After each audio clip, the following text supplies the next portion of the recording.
Okay, we're going to go ahead. Good evening. And I'm going to call the meeting to order for, what date is it? January 28th.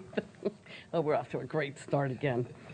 Before we start the meeting, I would like to read our vision and mission for Pinellas County Schools. Our vision is 100% student success, and our mission is to educate and prepare each student for college, career, and life. Throughout our meeting, that is what we're going to be focusing on as we make our decisions and as we move through the meeting. So I have called the meeting to order, and I would like to ask Pastor Joe Glymph from Prince of Peace Lutheran Church for the invocation. Following that, we will have the Pledge of Allegiance and the National Anthem sung by Rylie Evans from Countryside High School. She'll be singing just the National Anthem. Many of the other students from Countryside High School are at the all-county chorus performance tonight, so we haven't been able to get a choir together to come and do some of the other songs, so we will look forward to hearing her do the National Anthem. Please stand. And welcome. Thank you. Let us pray. God of all grace, we praise you for Pinellas County, our home, for friends and family you have given us, for all our many blessings. We thank you for the opportunity to teach, to encourage, to inspire, and even to serve as a model for our children and youth you have placed into our care. Bless parents, we pray, stressed with ever tighter schedules. Bless them with perspective as they seek to be the parents you inspire them to be. Bless them with a resolve to create a firm foundation at home for learning. Bless as well our teachers and administrators, our support staff, these board leaders who give their lives over to the task of fashioning a positive learning environment every day. May we not only give them much to learn, our youth and our children, but may we teach them as well how to learn for all their lives, to stir their imaginations and encourage their curiosity. And bless our youth and our children. Give them strength to resist temptations, to walk where it is unsafe, and to withstand the pressure to do what is unwise. Encourage them in opportunities to grow their minds and talents, and inspire in them open hearts in the needs of others, that they may serve and help one another from pre-K to high school and beyond. Hear our prayers, O God, for you are indeed our rock and our Redeemer. Amen. Amen. I pledge allegiance to the flag of the United States of America and to the republic for which it stands, one nation, under God, indivisible, with liberty and justice for all.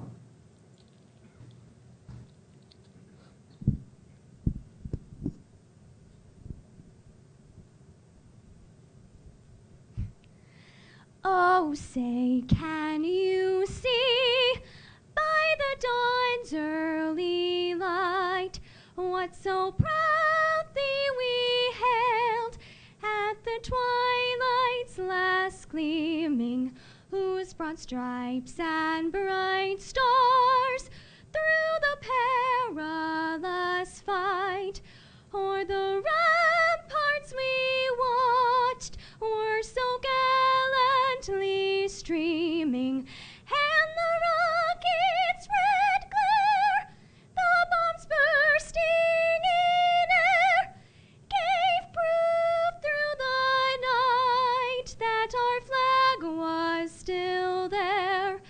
Oh, say, does that star-spangled banner yet wave o'er the land of the free and the home of the brave?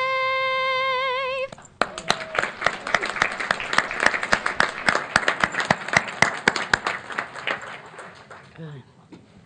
Thank you, Rylie, and thank you, Pastor Glymph. We appreciate your being here.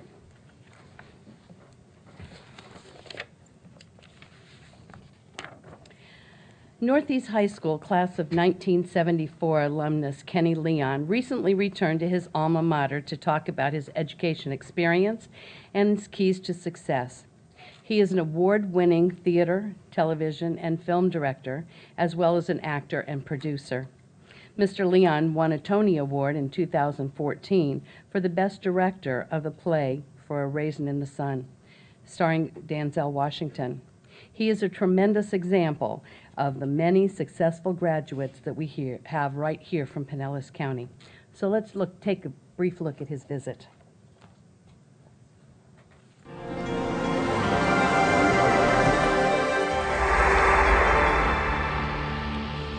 Cool. Growing up in St. Petersburg, because when I look at you, I'm looking at my 16-year-old self. We were the first class to integrate Northeast High School. The principal of the school when I was here was Mr. Lee Benjamin. He was a great guy. I became student council president, and I brought the white folks and the black folks together. Right? So I got some great white friends. Amy is here. And we became friends in an odd way because we went through the same journey, and we all tried to put people together to create a more beautiful world. Yes, my message to the student body today was whatever you want is out there for you. You can accomplish it regardless of your background, your race, your class. So it's basically inspiring them to go out and get it, to find the passion in your life, and then figure out a way to get paid for it.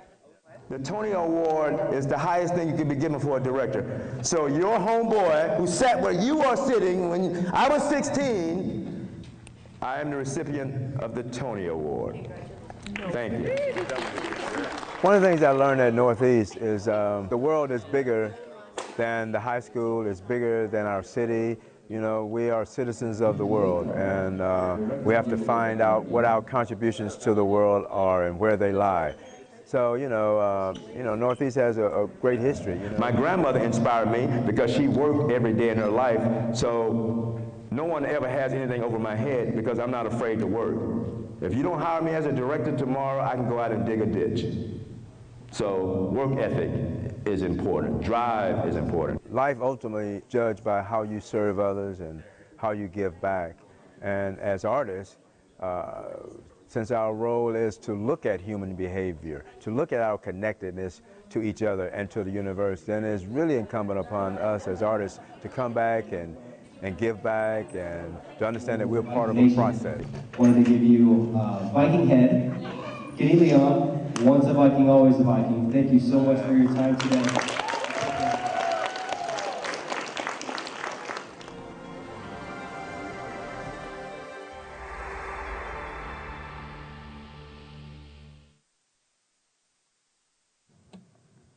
We'll now have the introduction of professional and community organization representatives with Isabella Mascarena.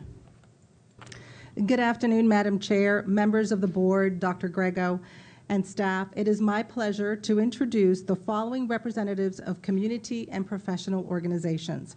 Representing the Pinellas Educational Support Professionals Association, PESPA, Nellie Henez, President. With the Pinellas Classroom Teachers Association, PCTA, Joanne McCall, Executive Director, and Mike Andolfo, President. Also, from Pinellas Arts for a Complete Education Coalition, Dr. Victoria Hagedorn. At this time, we have no members of the media here, but today we will have a presentation from the Students' Rights and Responsibility Committee. Please welcome from Countryside High School, Juliana Wardell, Brooke Miscalif, and Abby Licht.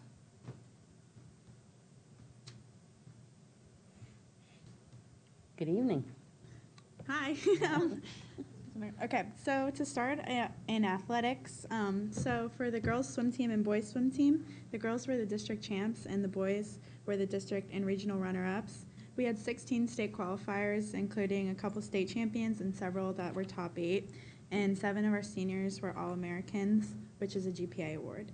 And our wrestling boys were district champs, and we were represented at the golf states. And our football team made playoffs for the first time in a few years. So, Hi, I'm Brooke McAuliffe. I'm a senior at Countryside, and I'm going to be highlighting something like the specialty programs. So one of them that we have is the early childhood education program, and recently 50 of our students in that program took the state DCF child abuse and neglect exam, and 100% of them passed, which is really cool. iSTEM, there are over 10 certifications that can get you qualified for things later on in a job, like workforce in that job. And recently 20 students have been certified in a new specialization of their choice. Biotech, students have been working on experiment for the whole first semester of the school year, and they will be presenting their experiments at the Science State Fair, and one of our groups actually cured orange cancer. And in our school news class, students had the opportunity to make an informative commercial to air, and one of them about prevention of drug abuse was actually taken, and it was aired nationwide, which is really awesome for like our news and our UPC. And then for our clubs, NHS, so National Honor Society, we currently have 130 active junior and seniors, and they all hold higher than a 3.5 weighted GPA, and they complete service projects every month at the local elementary schools, donating clothes, donating cans, just helping out the local community. Youth in Government we have is a mock government program. Last year we went to State Assembly, which is held in Tallahassee, and we won Best in State, and so in April we'll be planning on doing that again this year. Debate Club we just recently founded, and that is just working on political engagement and getting everyone active and working on their speaking skills. Over 200 students are involved in Countryside School Spirit Club, the Gold Gang, and it encourages classmates at school and at sporting events. Good evening. My name is Juliana Wardell. I'm a senior at Countryside High School. So we have a club called FBLA, and 18 of our students from FBLA got to advance to states, 5 of which got first place, and 1 of our students got second place. Many of our art students received awards for scholastics, 2 of which got a gold key, which means they will be going on to nationals. And in December, we had 5 students from Nagano, Japan, which is our sister city from Clearwater. And then in the District 4 thespian competition, Countryside received 10 superiors, 5 excellence, and 4 honorable mentions for critics. Also, we wanted to mention that our graduation rate actually went up 3% this past year, and that was the highest in the district. And then we also just wanted to highlight our new principal. Obviously, we're under new leadership, and he's created an awesome environment for all the students, very welcoming, very inviting, even things like painting murals on the walls, encouraging things all over the school, keeping everyone involved, everyone active, and he's a really awesome principal. All right, thank you. All right, good, thank you. Thank you. Now, is Mr. Bakari with the group at Ruth Eckerd Hall, or is he here? I don't see him anywhere. So he's with the group that says. Yeah, we're having a fair tonight, like a curriculum fair. So he's there too. Well, he's got to be with the school. Okay, good. Well, thank you, and thank you for sharing your thoughts about him. I'm sure that he'll be very happy when he sees this. Good, thank you. All right. Are there any amendments to the agenda? There are no amendments to the agenda. All right. Board members, are there any items that you want to pull from consent? All right. So we will now adopt the agenda. Do we have a motion? Motion for adoption of the agenda. Second. Okay, we have a motion and a second. All in favor, say aye. Aye. And it passes unanimously, and we will move forward. We now will have our special presentation. Our first one is a presentation of a proclamation of the National African American History Month, which is February of 2020. We have a, Yes, Madam Chair, and did you want to use a second? Okay. Yes, Madam Chair and school board members, I couldn't be more proud of the various activities that we're conducting and we're planning, including, you'll hear probably later on, the Unity Walk of today that we conducted. And to explain a little bit more to the general public and to this board, a pleasure to call upon Matt Bloom, who's a 9 through 12 social studies supervisor, and also Hillary Van Dyke as Senior Professional Development Coordinator for Equity. Welcome. Hello. Good evening, Madam Chair, school board members, Dr. Grego, and staff. Pinellas County Schools celebrates the many achievements and contributions of local, state, and national African American figures throughout the year and during the month of February, which is National African American History Month. This is a time to highlight the struggles, successes, and contributions of the African American and Black community in the United States. The theme for African American History Month 2020 is African Americans and the Vote.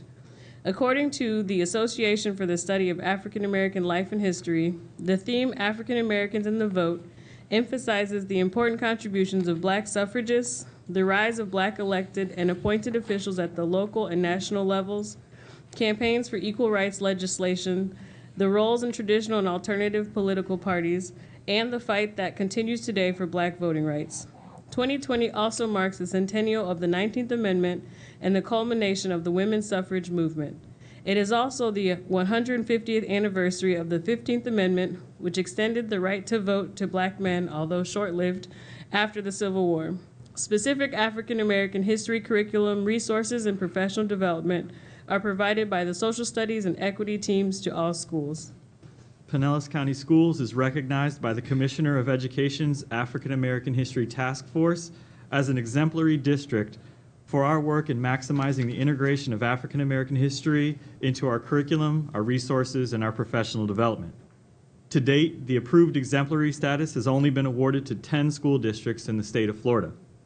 As we continue our efforts to enhance the instruction and learning around African American and Black history, we have continued our series of 2 monthly newsletters, the African American History Advocate and the Superheroes of Science, that showcase unknown people and events in history and science. This year, the African American History Advocate newsletter has been focusing on local people, including Johnny Ruth Clark and Enoch Davis. We're also expanding the opportunity for students to learn more about local African American history through expanding experiences and field trips to the African American Heritage Trail and the Holocaust Museum to experience their updated Beaches, Benches, and Boycotts exhibit on the civil rights movement in Tampa Bay. Between February 11th and February 28th, approximately 950 high school U.S. history students will be experiencing the updated exhibit, and it'll be a timely event for them as they begin to deeper study the civil rights movement in the U.S. history curriculum. While these opportunities may not necessarily focus on voting specifically, they show the work of Black people organizing locally. Throughout the year, teachers and other district staff have received increased support as they develop and implement more equitable instructional practices and resources related to African American history. Near the end of last school year, we held a conference in partnership with the Commissioner of Education's African American History Task Force. The conference was called Engaging Educators in Local History.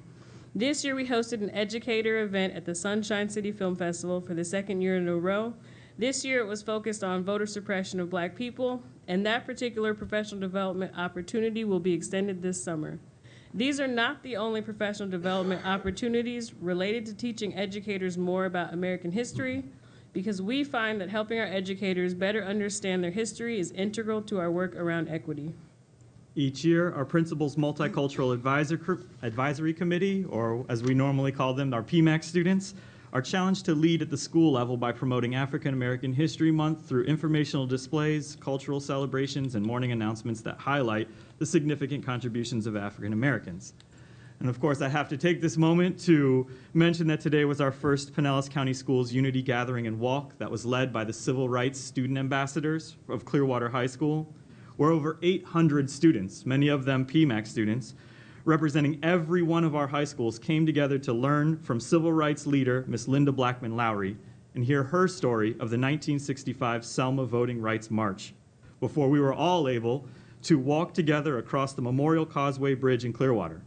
It was an incredible opportunity and experience for all of us, and I know everyone feels fortunate that we were able to be there. In fact, I've not even yet been fully able to process the event and how amazing it was today.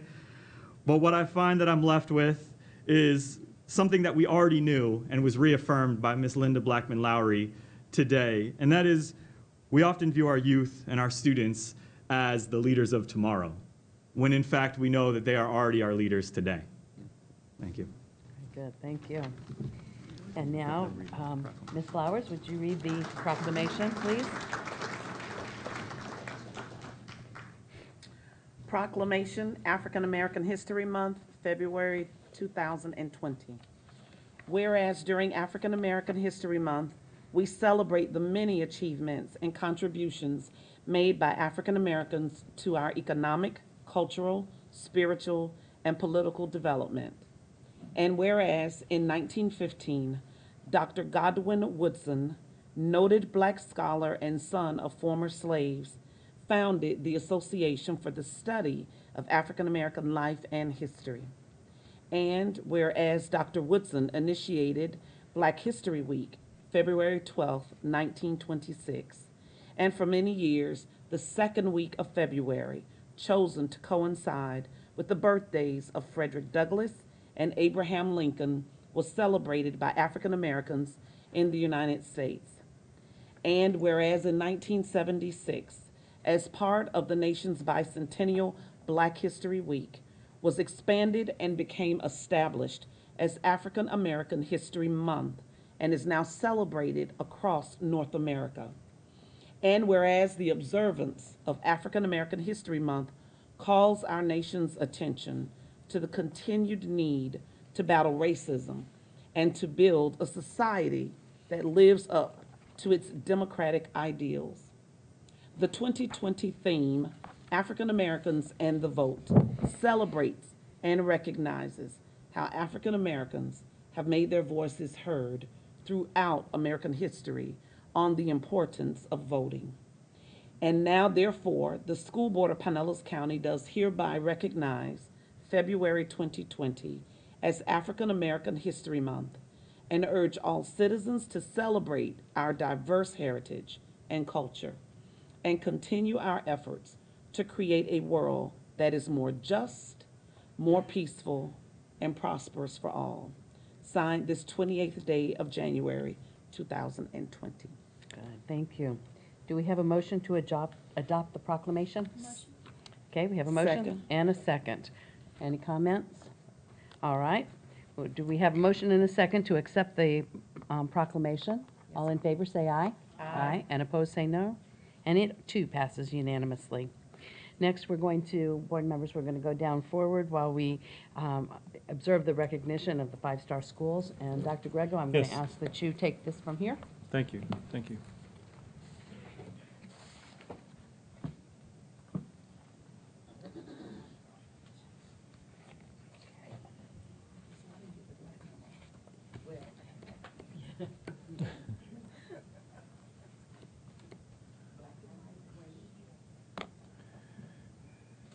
To the public, we are so proud to recognize so many of our schools for the five-star award that is given by the State Department of Education. And to present these awards, I'm going to ask Dr. Valerie Brimm, Director of Strategic Partnership, to introduce our recipients. And as you call them, I'm sure you'll provide them some instruction of coming up front. Good evening, Madam Chair, board members, Dr. Greco, and staff. It is with great pleasure I present to you the schools who received the state's prestigious five-star award. Since the program inception, the Florida Department of Education has recognized more than 14,000 schools with the five-star school award designation, including 700 for the 2018-19 school year. We are grateful for all the principals, families, community liaisons, teachers, school personnel, volunteers, community and business partners who have invested time, energy, and financial resources over the years to earn this award. This award is designed to recognize schools with family community programs that fully integrate family and community and schools. The 5 areas are business partnerships, volunteers, school advisory council, family involvement, and student and community. In order to qualify, the schools must achieve 100% in the 5 categories. Tonight, as we present, we're going to do it a little different than previously. We're going to call schools by level, and once we finish with each level, they will take their picture, and then we'll start with the second level. So it gives me great honor to begin with our elementary schools. Bowder Elementary,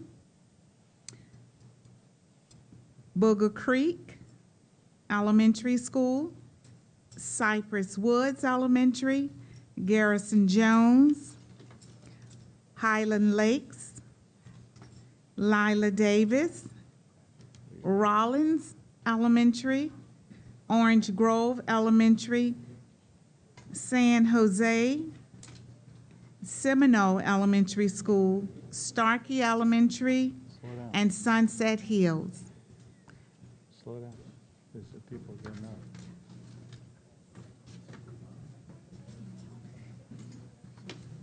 There you go.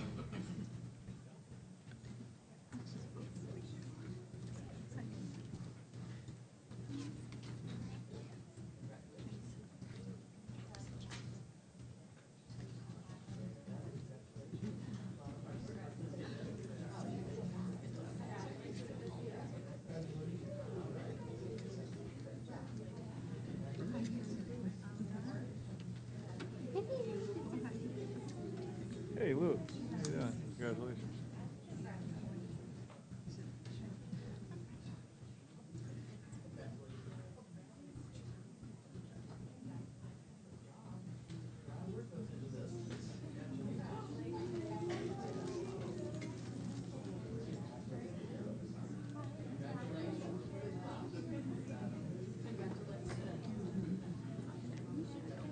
Slow down. Slow down.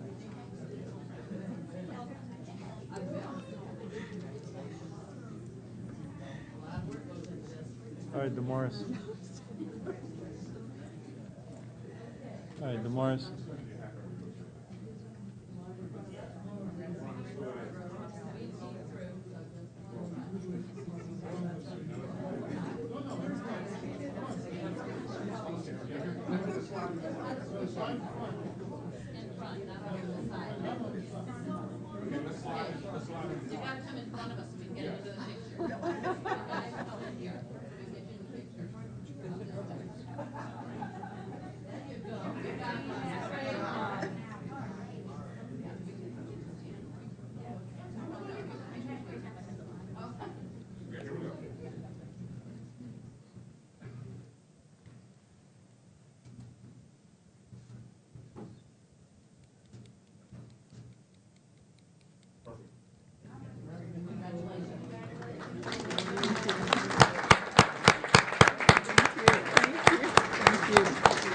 Thank you so much. Congratulations again to our elementary schools. Next, presenting our middle school, Carwise Middle School, Clearwater Fundamental Middle School,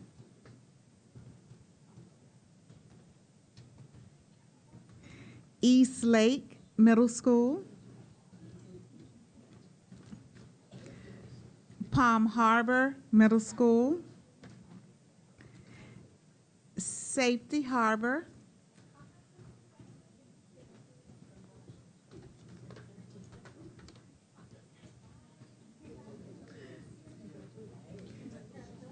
Seminole Middle, Danny, how are you? Congratulations. Yeah, and Tarpon Springs Middle School. Congratulations to our middle school.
And last is our high school. Congratulations again to our middle schools.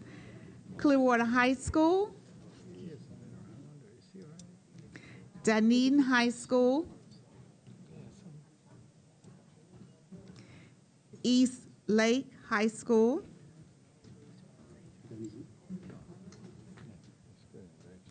Northeast High School,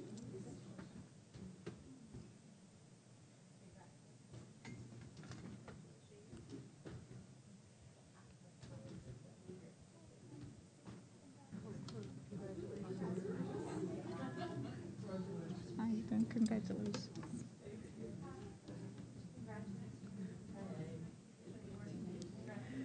Osceola Fundamental High School,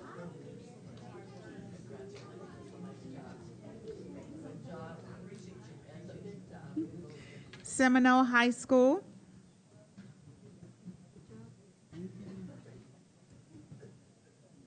and Tarpon Springs High School. Congratulations again to our high schools.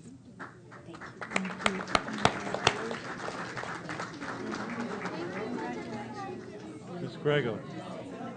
That's the woman that has,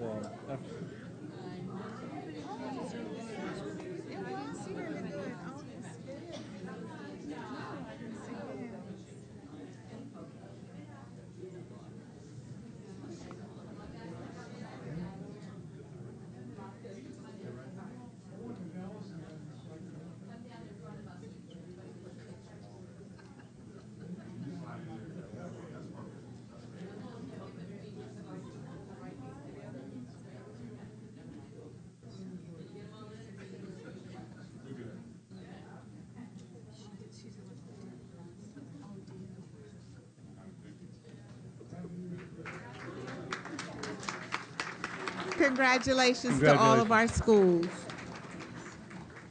Thank you, Dr. Brimm. That concludes our recognitions, board members. If you'd like to please come up.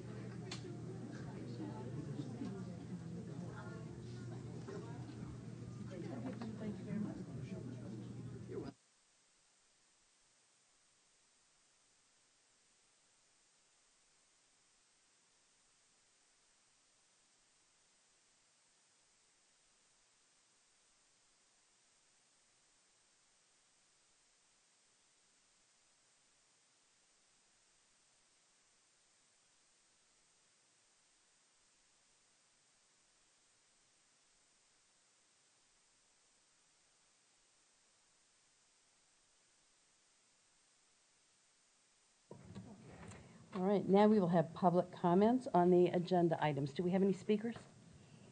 Board members and Dr. Grego, we have one speaker this evening. Mark Clutho will speak to consent agenda item number 8. Okay, thank you. Good evening. Mark Clutho, Largo. Haven't spoken to this item in a long time. You know, you just don't give the time like it used to be. 7.8, strategic direction, effective and efficient use of resources. And you say purchases are necessary for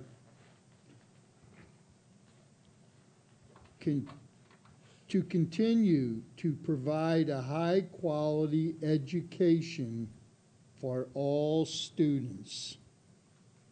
Well, if that's the case, then why is it that we have a headline such as this?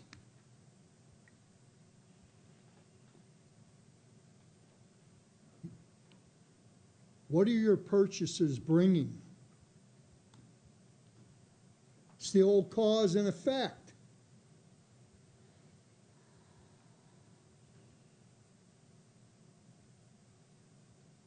The 2010s were the hottest decade on record. You must be doing something wrong with your purchases. And you're saying that your strategic direction is the effective and efficient use of resources? Not even close. I point again to the example of the imaging specular reflectors, 180 degrees in the wrong direction.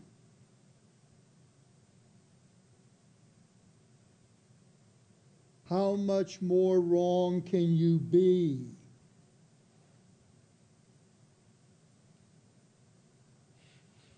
The air conditioning cranking in here because the lighting system is wrong, creating an exorbitant internal load.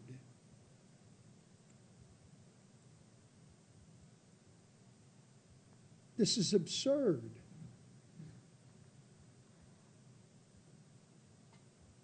Purchases are necessary to continue. Thank you. Oh, so sad. No other speakers? All right, then we will move to the consent agenda. Do we have a motion? Motion. Second. We have a motion and a second. All in favor of the consent agenda as presented, say aye. Aye. Opposed, like sign. It passes unanimously. All right.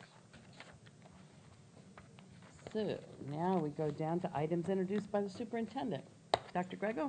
Yes, Madam Chair and school board members, without a doubt, we have, as you've already noted, so many things going on this week.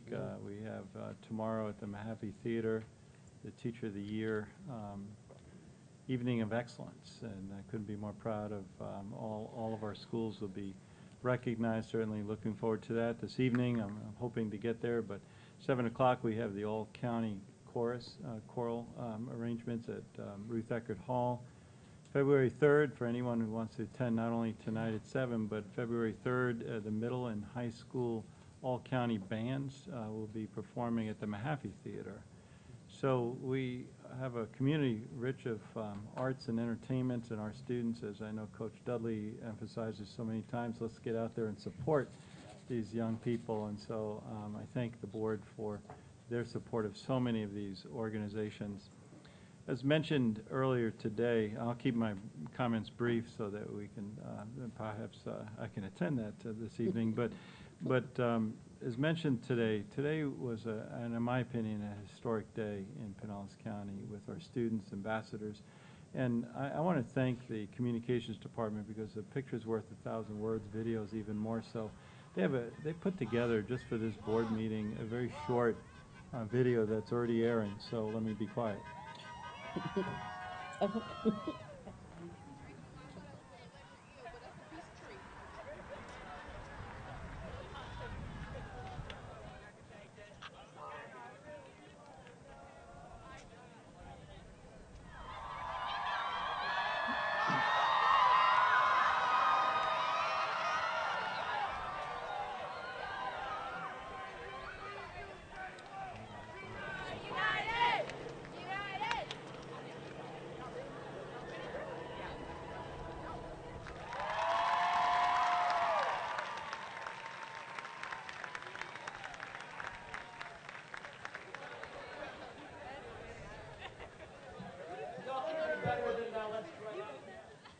There'll be much more of that, but today the communications department really wanted to put together something quick for the board meeting this evening.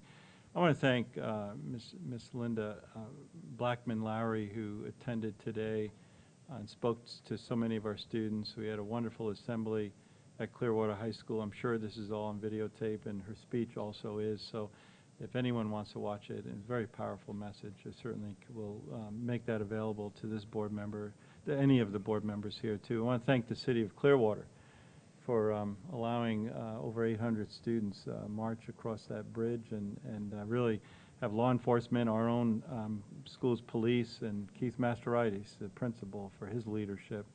And many of the principals that you saw here today were also in that march too. They thought enough to come with their students to be in that march today. So today's a proud moment and a proud day for Pinellas County Schools in the Unity March. And I see Ms. Flowers has her T-shirt. Everyone has got that T-shirt, so thank you for modeling that today.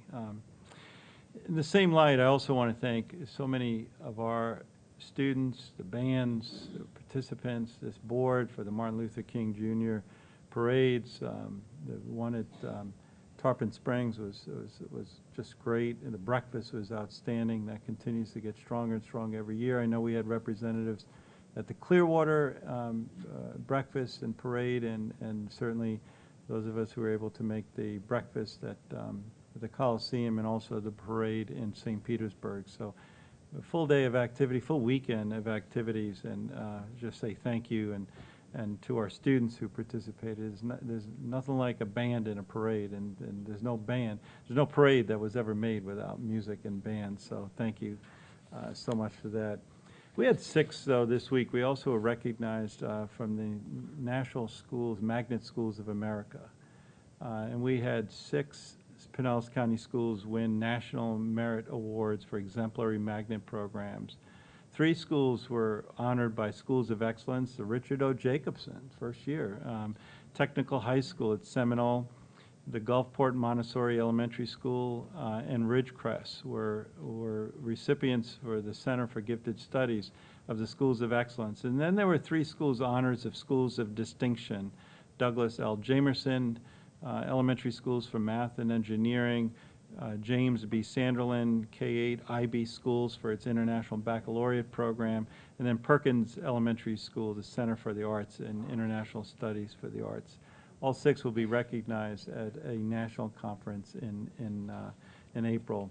Also, one of our schools, Azalea Elementary Schools, you know, we were recognized last year from the Sandy Hook Promise at Madeira Beach Fundamental Schools. They came back and had the same type of contest or competition. Azalea Elementary School is one of the national winners of the Start With Hello schools, and they have so many activities. I encourage you to go out and visit Azalea Elementary School.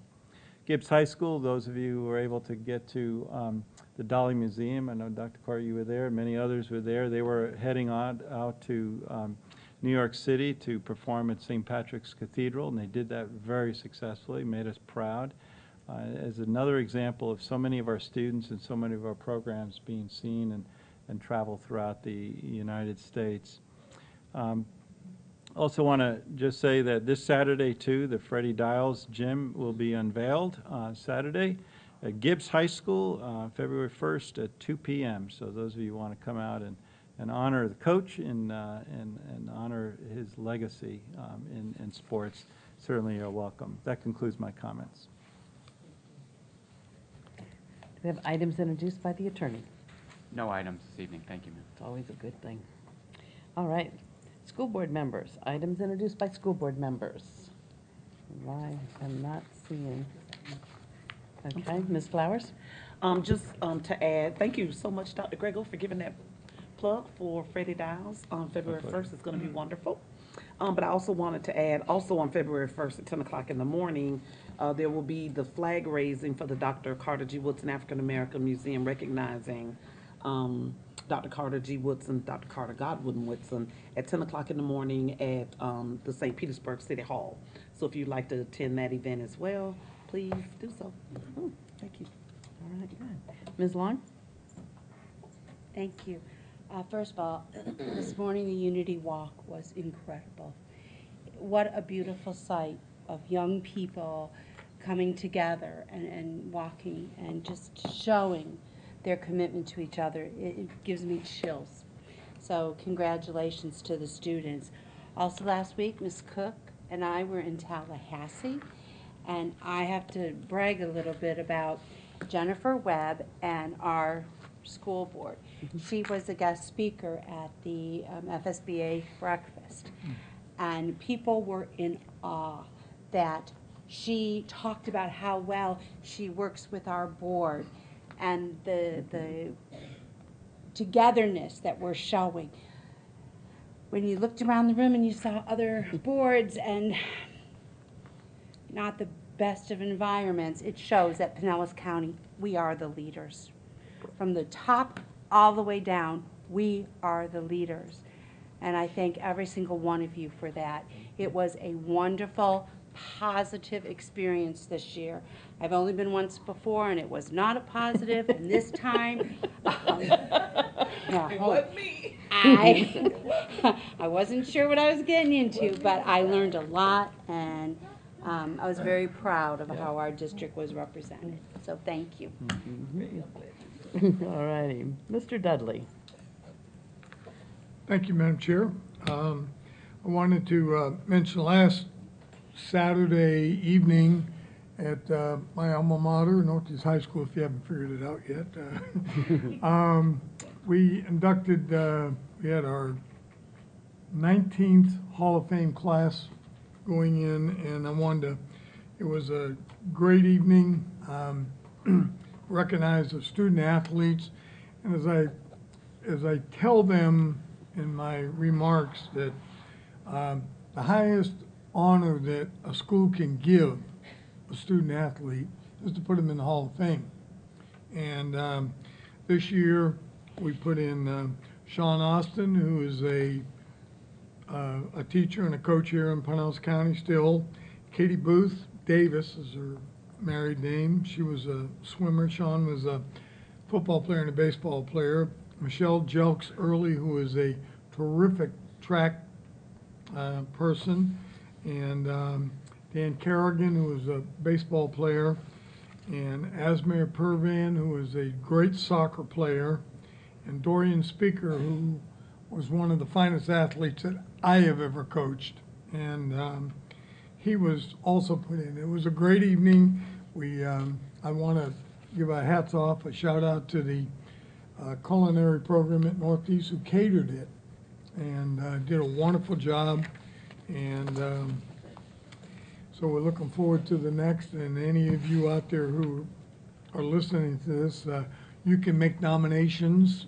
Go to the Northeast High School website and click on Athletics Hall of Fame, and there's an application with the criteria there, and open it up to. We had 3 of these people who were nominated by their spouses, and so it's a great evening. And the other thing I want to give mention to is this Friday night we're having the 26th Miss Northeast High School pageant. And what's significant about that is, every year we have the Junior Sun Goddess in St. Petersburg, and we make our selection of our representatives to the Junior Sun Goddess come out of that pageant. The Miss Northeast plus the 4 runner-up, and that's our contestants to the Junior Sun Goddess. And again, it's one of those things every meeting I'm telling you about going to stuff. It's $5 admission. You'll be thoroughly entertained. I believe there's 14 girls that are vying for this title. It's a great night. The entertainment is terrific. These kids put it all out there. You'll see them in evening gown. You look at the poise and entertainment, and it's just a great opportunity for you to come and do what I've been preaching. Show up at a school function, and of course all the athletic teams are still competing. So I hope that if you look for something to do, please go and support these great programs these kids are involved in. Thank you. Thank you. Dr. Carr? Thank you. Want to reiterate about some of the additional things that we have going in our community with regards to the art. Had the opportunity to go to Temple Bethel's exhibit, where a number of our students were recognized with outstanding visual art, and our art supervisor was there as well. So thank you. We continue to see art represented throughout the community on exhibit, and throughout the community with performances. I also want to acknowledge one of the items that we voted on and approved already today during this meeting, and that was the job description for school counselors. For many years, we have been calling our school counselors guidance counselors.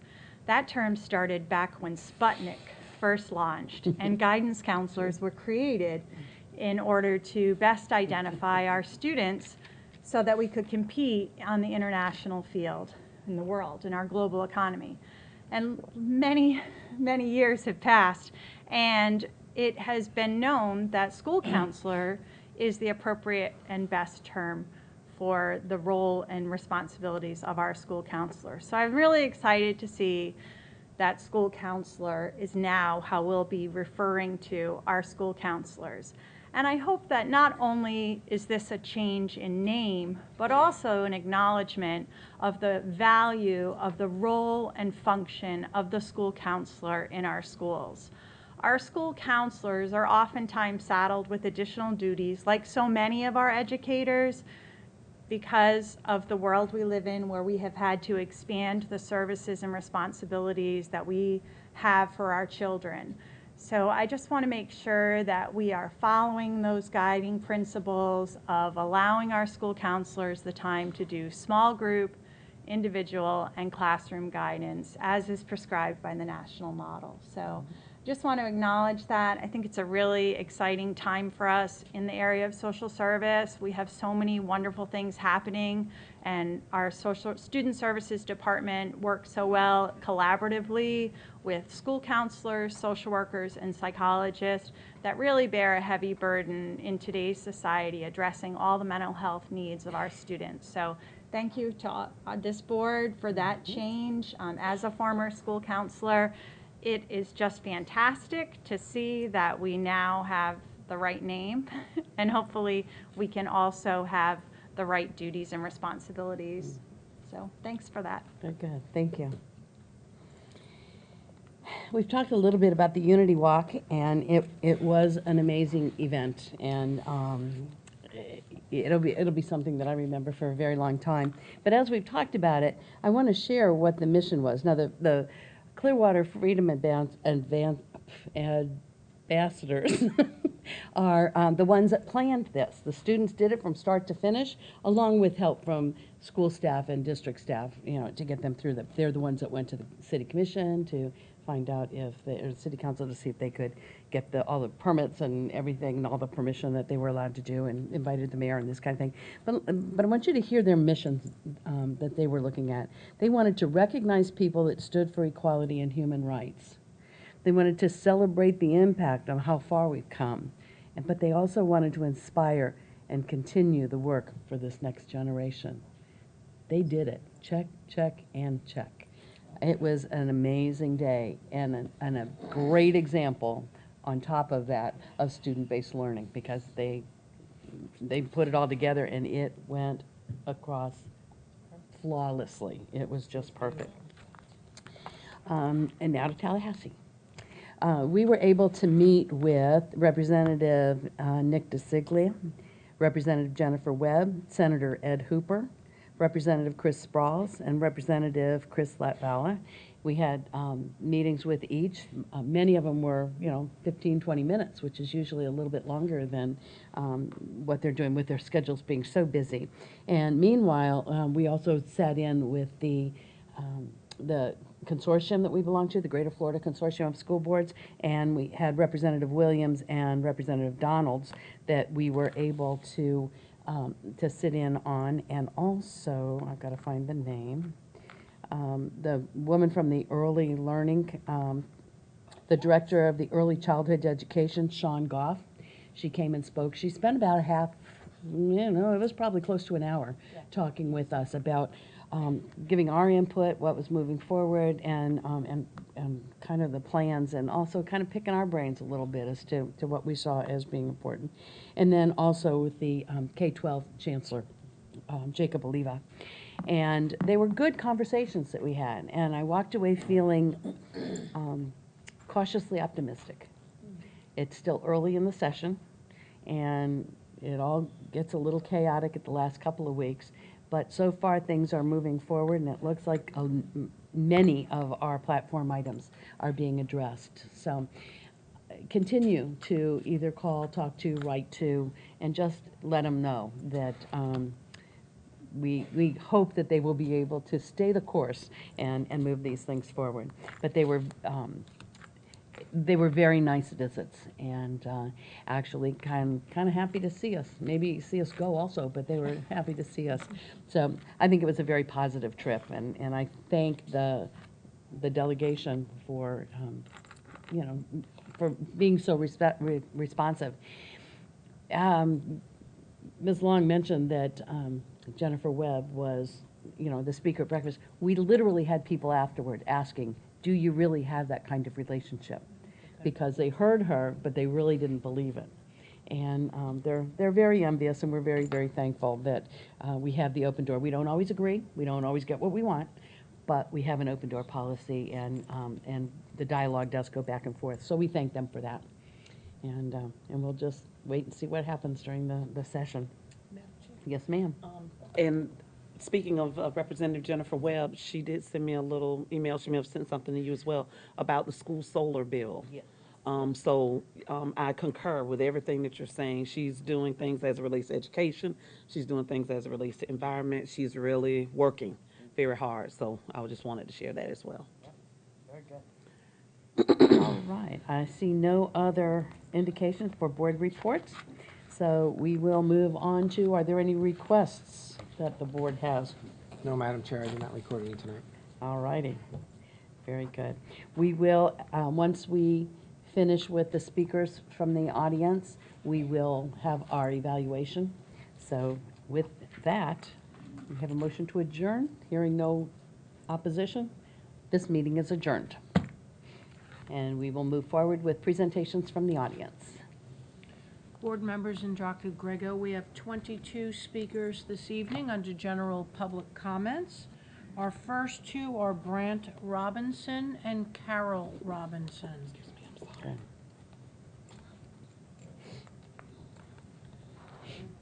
Good evening. Good evening, everybody. Good evening. Madam Chair, members of the board, Dr. Grego and staff, I want to thank you for the opportunity to share our experiences and concerns with you. I've had the pleasure of addressing the board several times, and for those of you who don't know me, my name is Brant Robinson. I'm a very proud social studies teacher at Dunedin High School. But we, tonight, are members of the Pinellas Classroom Teacher Association's Human and Civil Rights Committee. As you know, for over 2 years, we've been researching, training, and working with our district colleagues to ensure that restorative practice initiative is being implemented with fidelity. Over the past year, we've trusted that our relationship with district colleagues has been truly and effectively collaborative.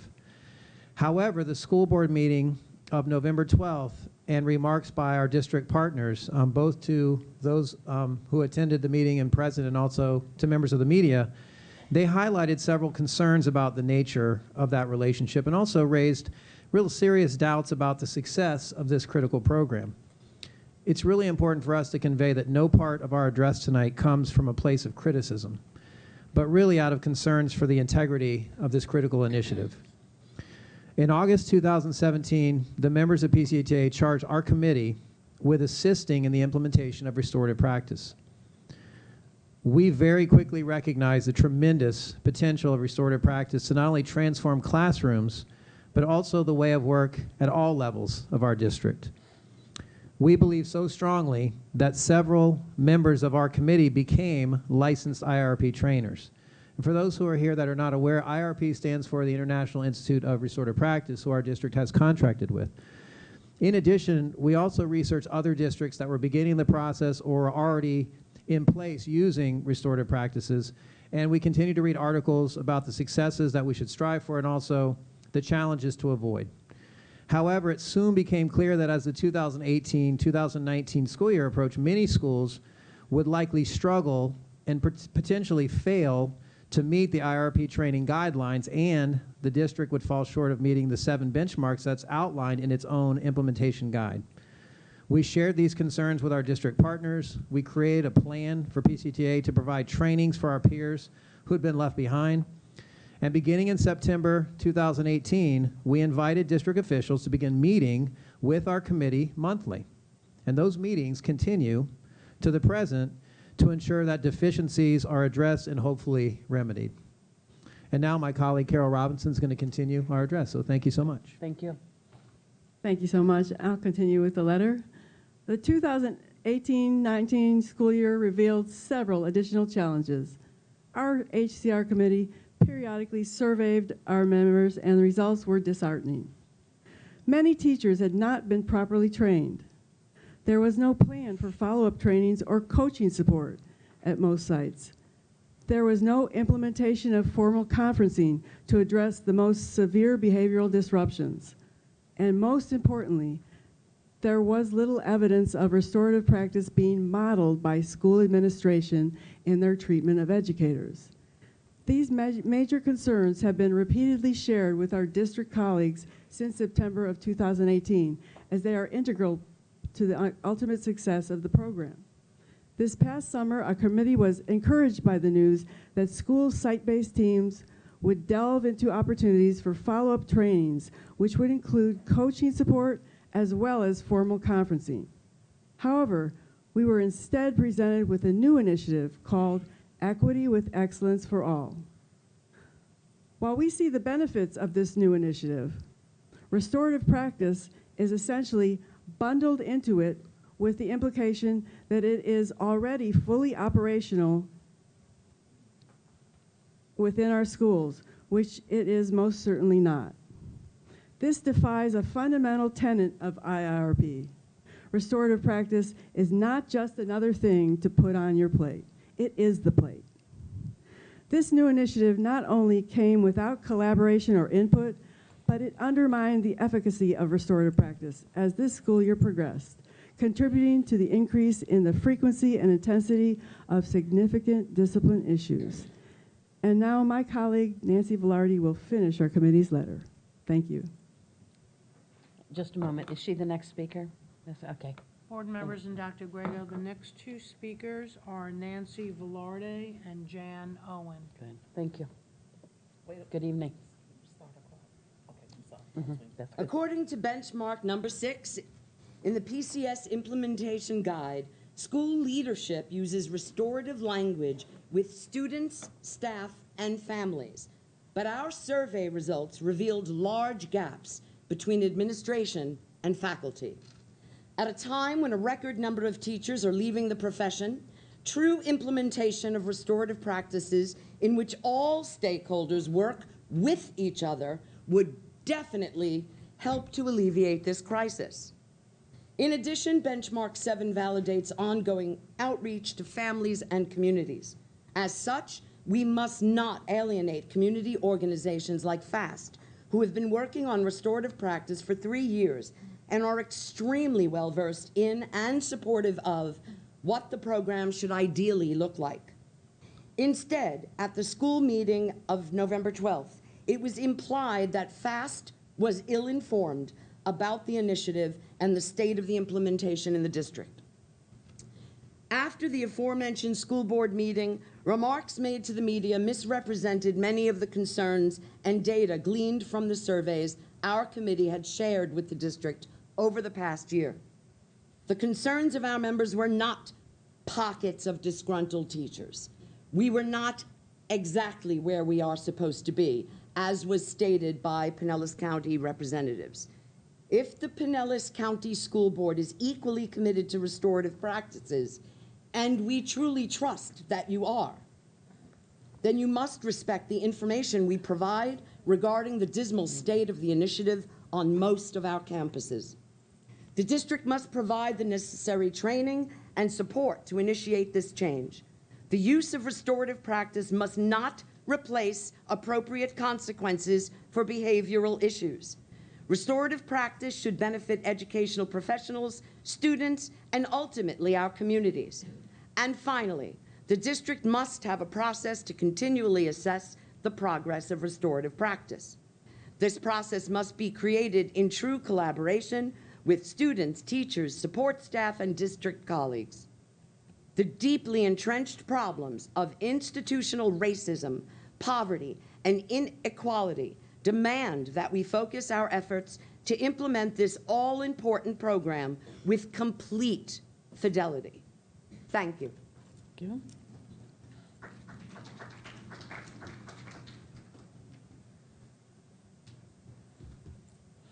Hello, Jan Owen, retired, Skycrest Elementary.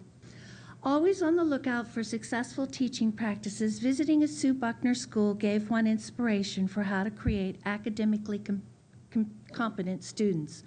She put in place protocols that moved a bottom 200 school to be the only Title III school in the top 100 schools in the state of Florida. How did she do it? Sue Buckner loved the purpose of being a highly effective principal, enough to be sure that the curriculum was in alignment with educational needs and effortlessly available to teachers with a few clicks instead of hours of cross-referencing. She felt no need for agendas that bully teachers, disrespect students, and orchestrate the dumbing down of America. She followed research best practices for reading protocols. In fact, they were the same ones we took federal money for and were supposedly using.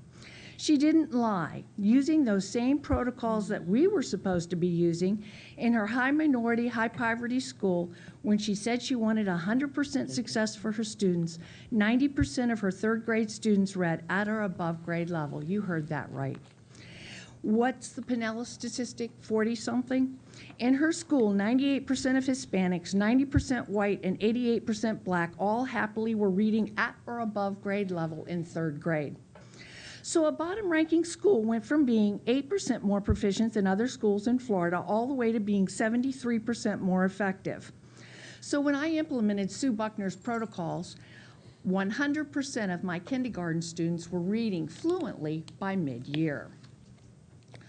When I shared this amazing information with the school board, John Stewart, who was then deputy superintendent, was Sue Buckner's former superintendent years ago, was asked if what I was saying was true, and he replied, absolutely. So if the information is true, why aren't we using it? Based on reading research from that same grant that we took federal money to implement, Pinellas abandoned those benchmarks and has adopted kindergarten protocols that, according to that same grant, actually set first grade students up for only a 30 to 60% chance of future literacy success. So why does Pinellas not choose to follow those research and scientific protocols?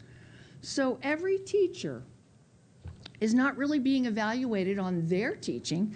They're being evaluated on how well they deal with a district-created crisis. And it's been going on for decades. My question to you is there anyone in this room who is willing to love this educational responsibility enough to put protocols that have a proven track record, put those in place to give our children genuine shot at 100% success? Thank you. Our next two speakers are Dave Outlaw and Brian England.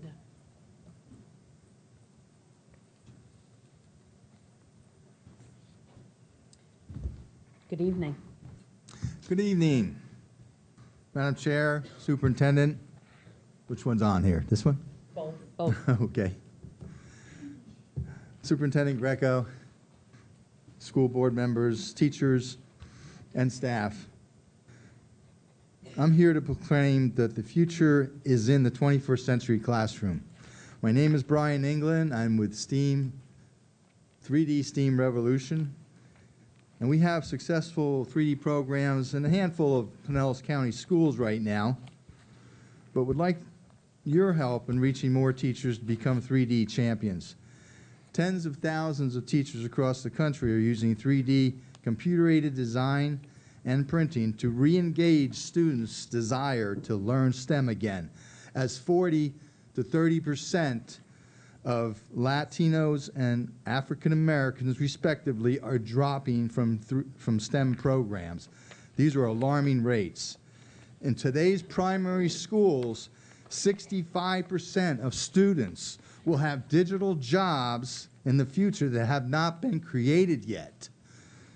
How are we serving them? The 3D digital environment is teaching students where they live in their 3D world, when most of us were taught in the 2D world with paper, books, and slides. Now we are challenged to meet and engage students that live on their phones and tablets in the 3D world. We would like to identify teachers who would like to be 3D champions so that they may show other teachers at their school how to excite students about learning science, technology, engineering, math, and now, yes, including art, for now what we call STEAM, STEM and art. 3D CAD and printing can teach difficult abstract concepts like angles and math. So a student can actually see and feel this on the computer in his hands. Through the experiential learning, that process of 3D design and printing, we can not only excite kids about learning STEM subjects again, but also teach them business and entrepreneur skills. Students around the country are becoming inventors and solving problems, world problems, with 3D printing. This is the next great disruption that will change and affect every industry we know. If you haven't read it, The Great Disruption, I advise you. It is essential that we have our students be at the forefront of this new wave of the next industrial revolution.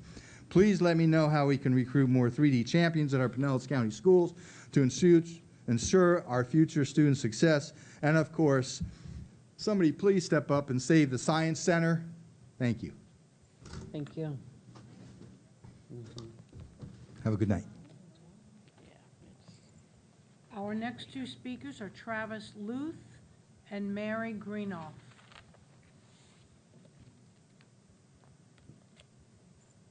Good evening, Board. My name is Travis Luth. I'm a teacher here in Pinellas County as well as a parent of a child at a Pinellas County school. And I'm here to speak about tangentially restorative practices. The basis of restorative practice is building relationships, right? Which is nothing new, right? We all know that this is the pathway to effective instruction. And it works through us starting, building, and fulfilling those relationships in a natural, authentic, and human way. It does not mean that we will build relationships with everyone, with every student. And for the relationships that we do build, they will not all necessarily be deep, intimate relationships. But seeking them out and building them is the key. Yet many of us seem to have forgotten that this relationship building does not apply simply to relationships between teachers and students. It is a mentality that needs to be carried forward by all staff. And it only becomes more important the higher up the hierarchy one sits. However, to me, there is one significant barrier to this. So please indulge me as I explore a bit of a pipe dream. Our schools are too big. They're too full. They're too overpopulated in order for these relationships to form with any kind of consistency, regularity, or significant meaning. I'll point to a quick example to highlight this. My daughter attends Lakeview Fundamental, where she has flourished under her kindergarten teacher, Mrs. Wonderman. Quick shout out to all the elementary and kindergarten teachers because y'all are the real MVPs. But back to my point, we absolutely love her school. And one of the many reasons why is that everyone at that school knows who my daughter is. They recognize her. They know her by name. They know her accomplishments. They speak to her and they acknowledge her, right? And I know in my heart that a significant part of this reason, other than the fact that she's the best, is that her school only has 300 students. And to my knowledge, it's one of the smallest elementary schools in the entire county, okay? So imagine for a moment, if you will, if all our schools were small enough to foster the kind of nurturing and authentic relationships that we need. Imagine what happens to behavior and discipline when teachers and admin can leverage real trusting relationships with students. Imagine how quickly we can eliminate data-driven instruction and assessment when students have the time, space, and relationship to understand student strengths and interests to drive effective and engaging learning. Imagine how easily an administrator could determine the effect a teacher has in the classroom if they had the time, space, and relationship to be tuned into what teachers and students are actually doing in the classroom rather than judging them on snapshots devoid of context. Now imagine a state government that funded this and all counties adequately to build these schools. And so I implore you to implore our legislature to fund our future. Thank you.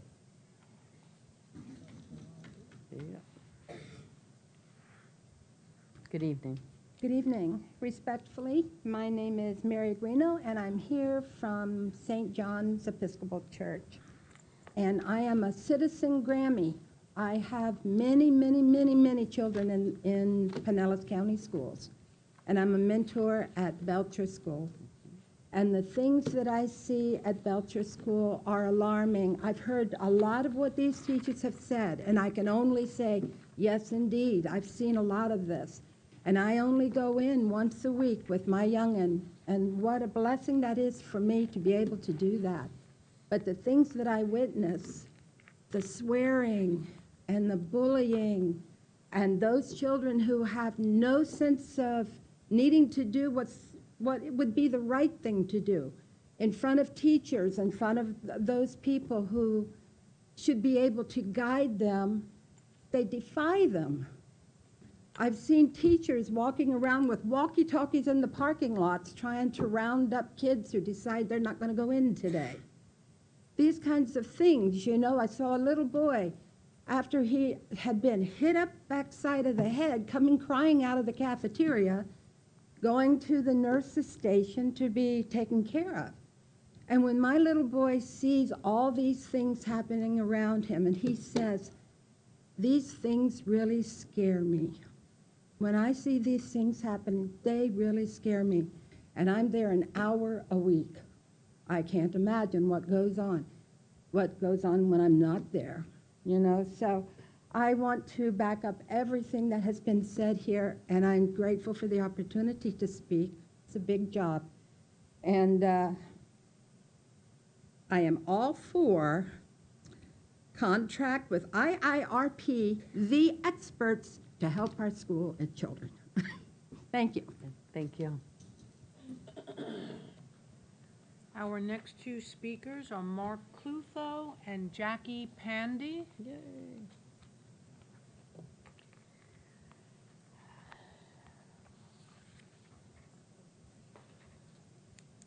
Good evening. Mark Clutho, Largo. The book, War is a Racket. General Smedley Butler, recipient of 2 Medals of Honor for all you people that think the military is so neat. And here's the book, The Sixth Extinction, An Unnatural History. That's what you're giving. And I had a fool think they're going to tell me what to do. It's happened so many times. I have the book here, Energy Unbound, signed by the author, Amory Lovins, back in 1992, for Mark Clutho, partner in creating America's future. Now, I would like for these idiots that always think they know better to get up here and make their presentation, and then I'll do a critique. I've been at this for nearly 50 years, and I present the science, which is straightforward. If fools ignore it, well, it's on you. Flowers, she always has some kind of silly kind of retort at the end after I've made my presentation. See, the sad thing is, you have hundreds of millions of dollars that are being squandered. And as I said before,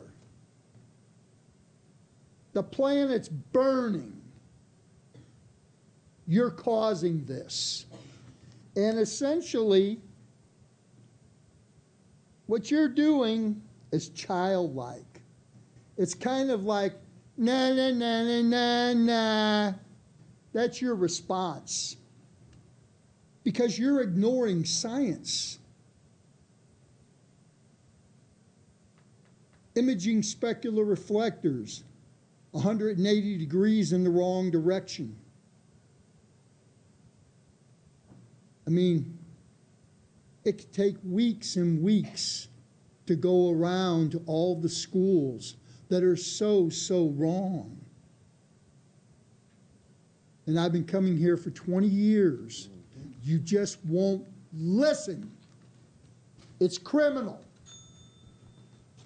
Thank you. Welcome. Good evening, Dr. Grego, Madam Chair, members of the board. I'm a proud Safety Harbor Middle School science teacher and STEM facilitator. I'm very proud that I've been in this district for 7 years. And my son attends Clearwater High School. He was one of the organizers of the Unity Walk today. And he's had such a wonderful experience at Clearwater High. He loves high school. He thinks it should be 5 years. And my daughter has had many, many good times in Pinellas County schools. She once introduced her teacher, who was nominated for Teacher of the Year at Ruth Eckerd Hall in front of hundreds of people. And she got a laugh out of the audience when she said, "Our teacher's nice to us, even when we misbehave." So I just want to spread some love and positivity for this district. And I think that everyone here should be very proud to be part of this district and affiliated with Pinellas County Schools. I've seen positive interactions with the union, with school board personnel, with school board members. I've had positive experiences with principals, teachers, staff. And let's try and lift each other up. Let's try to find solutions to problems like maybe we need recycling initiatives. Maybe we need more time for restorative practices. So the way to address that is in a positive light. Let's try to keep things positive and speak to each other in ways which uplift the other person. I've gotten feedback over the last 7 years from 7 different groups, parents, teachers, substitute teachers, who say that we're one of the best organized districts for substitute teachers. Our STEM program is amazing. Students are asking for maybe 6 periods a day instead of 7 because they do get a little stressed out. It's a lot. Even college kids don't take 7 classes a day. But the way to address problems is in a positive light and in the spirit of let's find solutions together. And let's do it in a positive way. And let's be grateful for all of the wonderful positive things that are going on in our district. There's always room for improvement. But let's talk about those in uplifting ways. Let's lift each other up. Let's spread love and solutions. Thank you. Thank you. Our next 2 speakers are Mike Gandolfo and Janet Cunningham.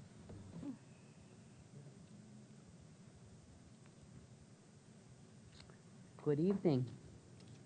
Good evening, Madam Chair, board members, Dr. Grego and staff. Race to the top and No Child Left Behind. Great names for lousy education reforms. Florida has its share of harmful education reforms. The results are that students' behaviors have taken a nosedive for the worse. I mean dangerously worse. For our students, our educators, the future of public education, and our nation. Our main objective is to prepare our students for whatever life path they choose after graduation. We educate the future citizens and leaders of our country, but these reforms have taken us far off the righteous path, and that will impact every aspect of our society. The quest for rigor at too early an age is a standard that hurts our students, especially when class size limits how much attention an individual student can receive from an overworked teacher. Some students thrive on high expectation. Others rebel against it. Negative behaviors escalate when a child feels like they are not as smart as their peers and that no matter how hard they try, they will never succeed. The school grading system that shames districts and labels students should be blamed, but we know better. If we blindly follow directives exposing our students to a level of rigor that is not age appropriate and then do nothing to correct the negative behaviors resulting from student frustration, we are committing educational malpractice. We fear losing funding from the state, so we do what we are told. We fear losing schools to charters. We fear parents if we discipline their children. We fear negative publicity. We're too afraid to support our teachers when they march on the Capitol for public education because it may offend some lawmakers. We fear following the law that gives teachers the right to keep themselves and their students safe from potentially dangerous students who are crying out for additional services and possibly a different educational setting. And sadly, we fear what could happen if our educators start realizing how desperately we need them. The fear is so strong that some administrators double down on bully tactics and intimidation for fear they will lose control of their schools if teachers realize that we need them more than they need us. PCS must stop allowing fear to infiltrate every decision. That means having a teacher that is respected as the authority in the classroom, a truly restorative and supportive climate for administrators, educators, as well as students. Collaboration, not intimidation. Character education and restoration. Trying to please everyone, we will end up pleasing no one. Let's get back to the business of creating happy, productive, and civic-minded citizens. Do not fear criticism. We are experts in education. Let's act like it. Thank you. Thank you.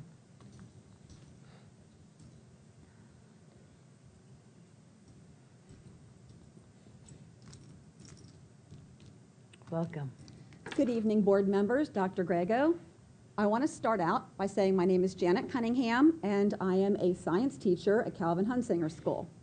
I'd like to thank Board Member Lentino and Board Member Kane for visiting my school, and I look forward to seeing Board Member Flowers next month coming.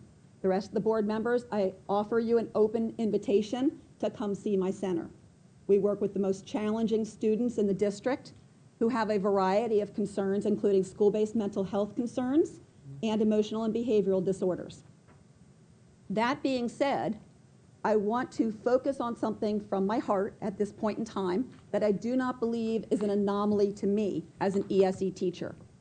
What I want to focus on for my next 2 minutes is the concerns that ESE teachers have with the dangers that our students face or present to us. I have been bitten, fondled, punched, and kicked. Recently, I have been thrown against a door to a point where a surgical area of my knee was destroyed, and I'm still in therapy dealing with it. My wife was an ESE teacher until last year, when she was assaulted by an ESE student, ended up with a concussion, and is no longer a teacher. I recognize that working with ESE students is difficult, and I enjoy my job. And I will continue to work with them despite the concerns that we have. My place in my heart where I find difficulty is where I hear people say, you know the population you chose to work with. And yes, I do. My population is wonderful. And I do work restorative practices. I do have the student who assaulted me recently in my room, and we're fine. Okay? Things do happen quickly in ESE world. And several members up there have been ESE teachers and recognize that. And that is why I ask all board members to come see what we do at Calvin, to see the magic we work with the difficult and sometimes volatile and dangerous students. When I hear from the doctors, oh, you must be an ESE teacher, that hurts, okay? First off, it hurts that they recognize I'm a teacher when I come in with an injury. But secondly, when they can identify what type of teacher I am, it makes me question, what are we doing to ensure the safety of specifically my strand of teachers, ESE? And I don't know the answer to that. So tonight I'm here asking that as a board, that you look at a possible way that we can come up with some sort of solutions that we can put in place for the ESE staff to ensure their continued safety as we work with the vital aspect that we have in this school system, our ESE students. Thank you. Thank you. The next two speakers are Janice Metz and Carla Rolandini.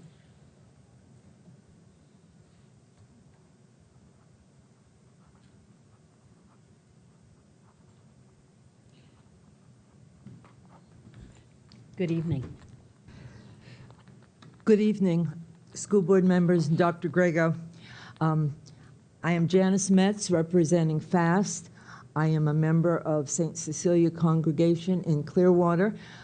I am a former teacher, administrator, and I think tonight I have been so touched by the heartfelt stories I have heard, and I see a greater and greater need for us to work together to help solve some of the problems. We would be naive to think, we know there are wonderful successes, but we would be naive to think that we cannot make things better. And we have talked about restorative practices and the implementation, and we feel that there is room for improvement. In the past few weeks, we have spoken with Dr. Nicole Carr, and we thank her for her leadership and advocacy for the improved RP implementation. We were encouraged by your remarks to have RP put on an agenda for a workshop. We also thank Dr. Kane for joining Dr. Carr in recommending further discussion. We have been encouraged by our members, by our meetings with School Board Vice Chair Eileen Long, and as well as a meeting yesterday with School Board Chair Carol Cook. So we thank you for your time for that. We are looking forward to meeting with School Board Member Flowers and scheduling School Board Members Dudley and Lentino. We have been hearing, despite what the successes we've heard, we also have been heard that the implementation isn't working with great fidelity in all the schools. And we feel that the district has done an introductory presentation and trained restorative practices, but we feel that there's more to be done. The 4 essential items that were mentioned earlier: restorative conferencing, monthly mentoring and coaching by an expert conducting and training teachers and the whole staff at the beginning of the school year, and clear evaluation at the beginning and ending of the year. FAST has suggested hiring IIRP to oversee a 10-school pilot project since March of 2018.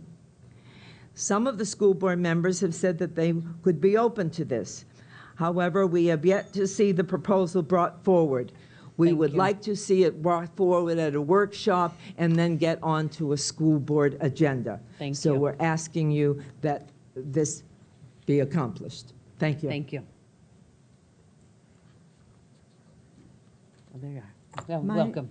My name is Carla Rolandini, and I am from St. Jerome's in Largo, and I'm retired, and I'm also a trained guardian ad litem of school-age children in Pinellas County schools. I'm concerned that there is no formal restorative practices conferencing happening in Pinellas County schools. We know that it is possible, and when I say formal restorative conferencing, I mean the type of conferencing used for serious discipline infractions. That is not happening in any school, and that is the element that's critical and missing. While you say that restorative justice conferencing is part of the plan this school year, this is year 3. And experts have told us that there's no reason to wait until then. To do this 2 people in each school need to be trained and receive ongoing support. The district has not shared any plans to do restorative justice conferencing. Can you encourage the district not to keep these plans a secret? Our community needs to see it. Restorative practices will not work if formal conferencing is not part of the plan for students who commit these serious infractions. Please consider the importance of restorative practices to uplift the entire school. Thank you. Thank you. Our next 2 speakers are Jean Cooley and Martin Monfrey.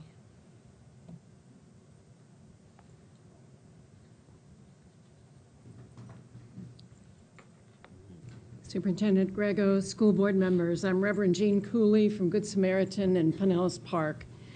I am also a guardian ad litem and a surrogate parent for some of the most troubled children in our schools today.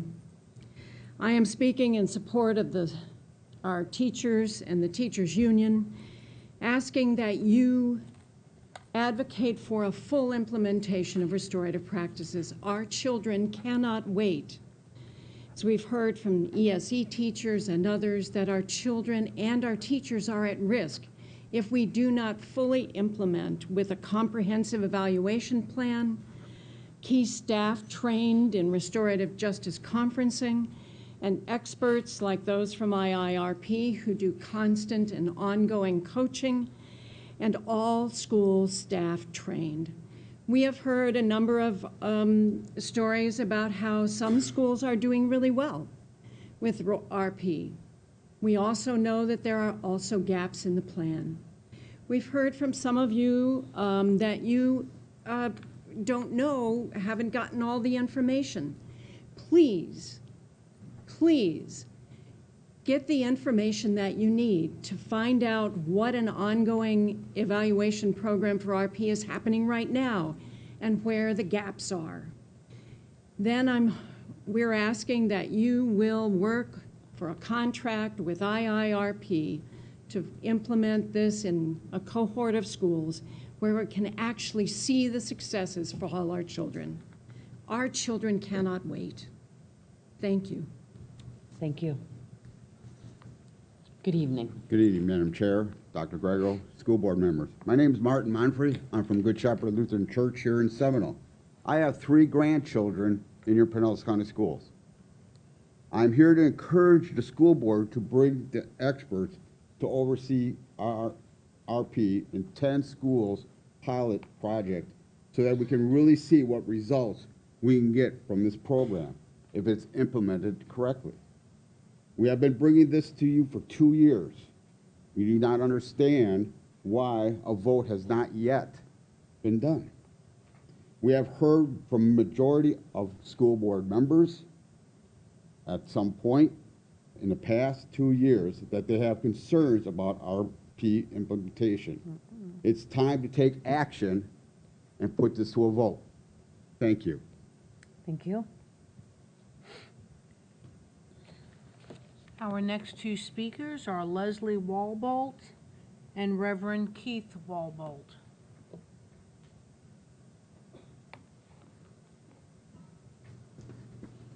Good evening. Good evening. My name is Leslie Walbolt, and I am here from Lutheran Church of the Good Shepherd in Seminole. I am the parent of a child in the Pinellas County Schools. I am here to encourage the school board to bring in experts to oversee RP in a 10-school pilot project so that we can really see what results we can get from this program if it is implemented correctly.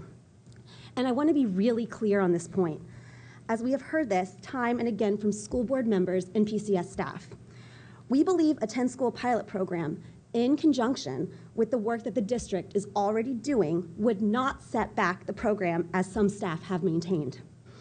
Nothing would hinder the other schools from continuing their implementation as they have been doing it to date. You all set an aggressive and ambitious goal. You chose to roll out RP in all schools at the same time, and there have been some positive results. But mostly what we are seeing are disappointing results. And this is largely due to a lack of support for teachers, a lack of thorough rollout plan, a piecemeal implementation, and perhaps most distressing, no method for evaluation. What we are suggesting is this: continue with the present rollout among the schools. However, at the same time, it is wise and prudent to set up a cohort of schools. We are recommending a pilot program of 10 schools and see that these schools implement all aspects of RP. Why would we recommend this? Because then you have a comparison group. You can pick the schools to implement in. You can choose the schools that really need it, or you can choose the schools where the administration is truly embracing restorative practices. But either way, pick schools to serve as a comparison group, so the schools who are implementing to the schools who are implementing currently in this piecemeal fashion. In the cohort of schools, you will be able to ensure that RP is implemented fully. This means restorative justice conferencing. This means all staff are trained. This means ongoing coaching. This means experts. By implementing in a cohort of schools, we will see the impact of this full rollout of RP with experts providing support. And just as importantly, we will have data to evaluate. How can we evaluate the progress or effectiveness of a program without data? How do we know whether this program is working? The answer will be in an evaluation and assessment from the schools that are fully implementing it. You could then compare this data to data from schools implementing it as they are now. We want to encourage the continuation of conversations with IIRP. We strongly encourage a multi-year plan and a contract with IIRP. And again, ask for implementation of a pilot program in 10 schools with a safer, saner model as the design for the implementation of RP. Thank you. Thank you.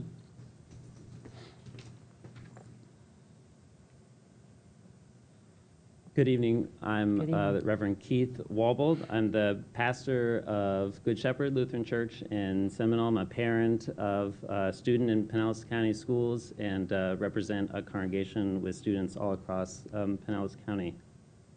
I'm here to echo the encouragement to the school board to bring in experts to oversee restorative practices in this 10-school pilot program. That way we can really see what it looks like when it is fully implemented. We can see how dramatic the change could be if we do it all the way. As has been mentioned, this seems like the best plan to really see the efficacy of it. We have been looking at school improvement plans, which schools post about where they are and where they want to go. And we've seen that it has painted a picture of how RP is currently being rolled out. And I'm just going to share a couple quotes from the schools in their own words on some things that are pertinent to this. So in one local school said, quote, "There were 2,270 admin support calls over the course of one school year. 76% were for Black students. The problem is occurring because of a lack of fidelity using RP and others. If implementation of RP and others would occur, the problem would be reduced by 50%, end quote. So I know that doesn't tell the whole story, but I think that pretty clearly shows this school is asking for more professional development, recognizing the value of restorative practices, but asking for more support in rolling it out. Here's just one more quote from another school. Quote, "Black students represent 43% of referrals written. Problem in behavior performance is occurring because of lack of fidelity and inconsistent usage of RP by all staff. If consistent use of RP with all students would occur, this problem would be reduced by 50% or more," end quote. So problems are occurring because of a lack of fidelity and inconsistent usage of RP, is in the school's own words. We need to listen to our teachers and staff at our own schools. They need support, they need ongoing coaching in this program, they need professional development, they need experts like IIRP to help them navigate through this process. Thank you. Thank you. Our next two speakers are Karen Baldino and Judy McGinnity.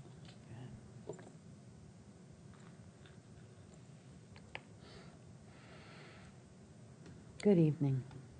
Good evening. My name is Karen Baldino. I'm a kindergarten teacher in Pinellas County Schools.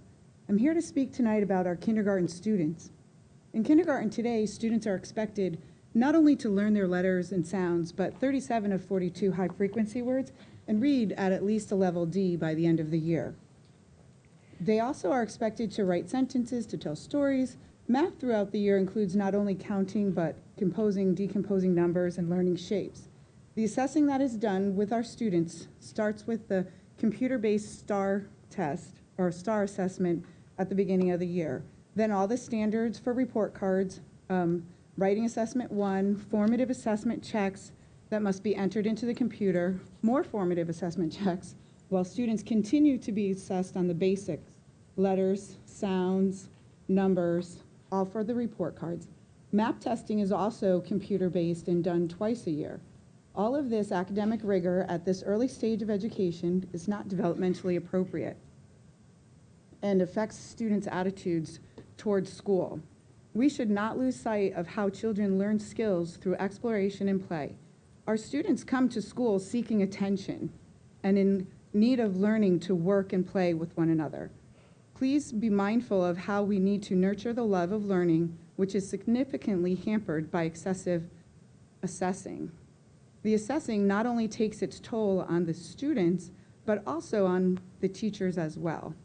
Please keep this in mind, and hopefully we can turn it around and make sure that the kids love learning. I have 3 children who went through Pinellas County Schools. One of them, when I first started teaching, he was, I think, 15, and he said, "Mom, I know what you do." And I go, "What do I do?" He goes, "You make learning fun, and they have nap time and rest time and snacks and stuff." So I'm like, that was, I don't know how many, probably about 12 years ago. Things have significantly changed, and we need to be mindful of that and take a look at what it's doing to the kids, all of the assessing that we have put into place. Thank you. Thank you. Good evening. Good evening. My name is Judy McGinnity. I'm with the St. John's Episcopal Congregation in Clearwater. It's a pleasure to speak to you again this evening. Thank you. I'm here tonight to encourage the school board to bring in the experts to oversee restorative practices and attend school pilot projects so that we can really see what results we can get from this program if it is implemented correctly. While implementing this pilot program sounds like a lot of money, and that gets everyone's attention. There it is, a lot of money. You have spent more than 0.5% of the budget on other training programs such far. Additionally, the school board has received a grant for over $3.5 million over the course of the next 5 years. This school climate transformation grant is designed to enhance, develop, expand all resources in schools to improve school climate through a multi-tiered system of support. Restorative practices is a research-based intervention and intervention and aligns well with the PBIS interventions already in place. It would make perfect sense to use this grant money to pay for the RP pilot program. Again, we can go forward with what has already been done and add to it in a huge, structured, financial, beneficial way. I encourage you to quickly advocate these funds and approve the pilot program for the upcoming 2020-2021 school year. The time to do this is right now, or we will risk the failure of this program as a whole. I thank you again for your time tonight. Thank you. Our next 2 speakers are Carol Mitchell and Reverend Louise Rogers Watson.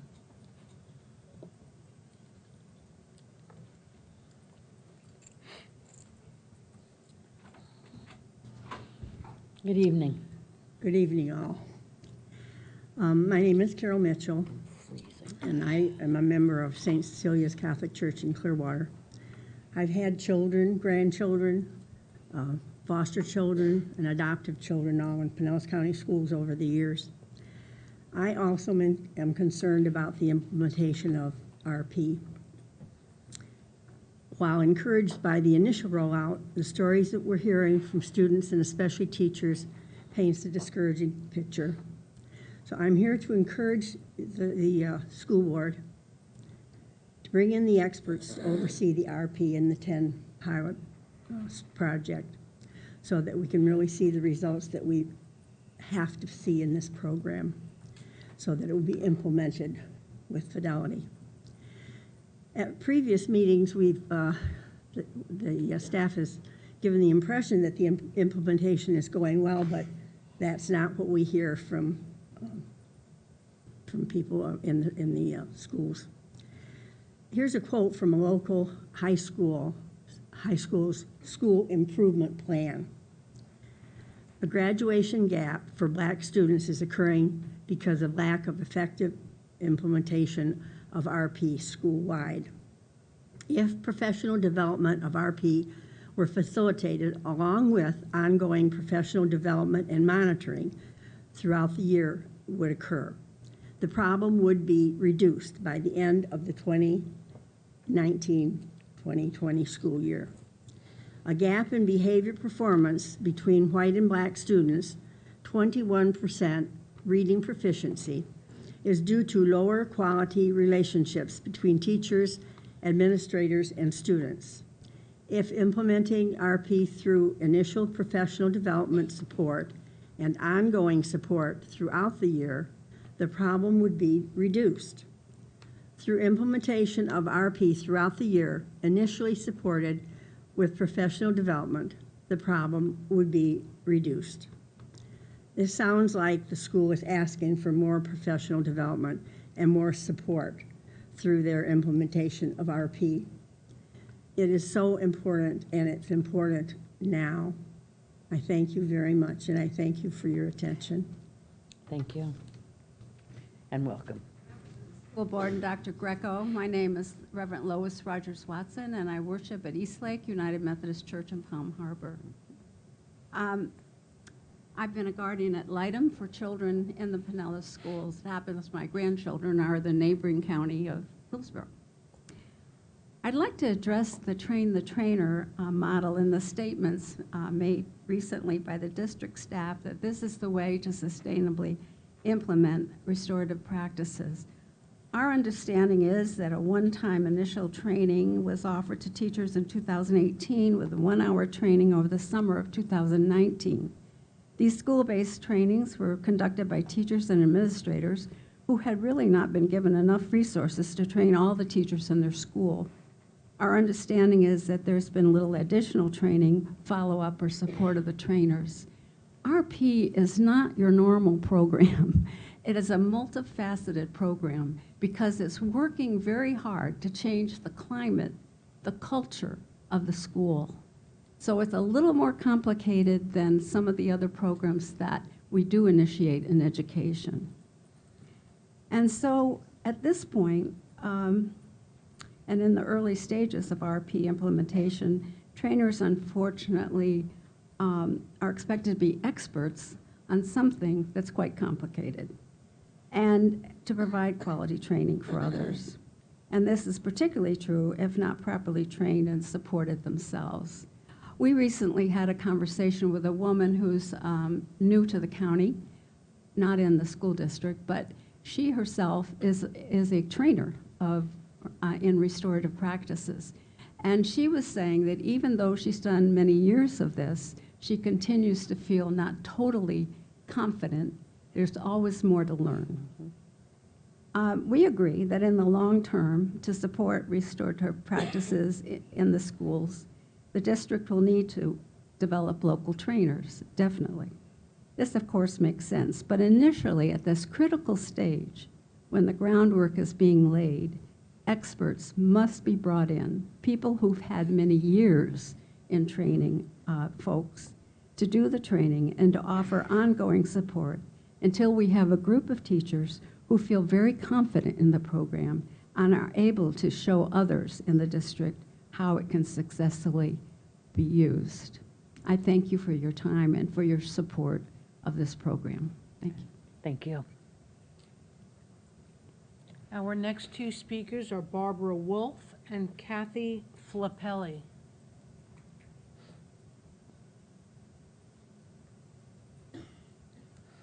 Good evening. Good evening, Dr. Greco and school board members.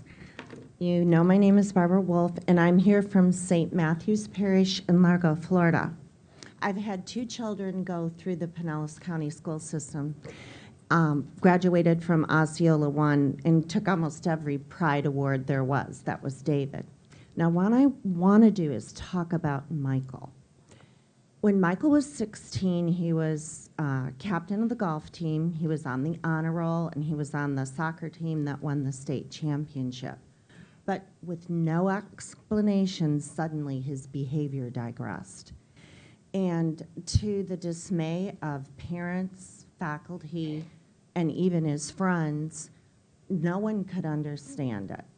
What happened is Michael was experiencing the onset of schizophrenia and bipolar disorder, which onsets at age 16. Nobody was aware, none of us, the teachers, the parents, any of us who were intelligent, had resources on how to deal with this.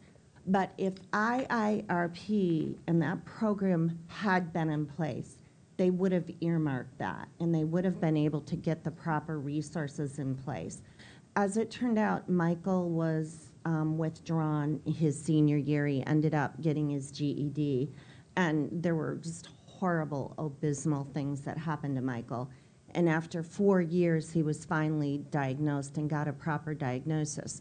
But we know of the stories in the news of the mental illness that causes disasters.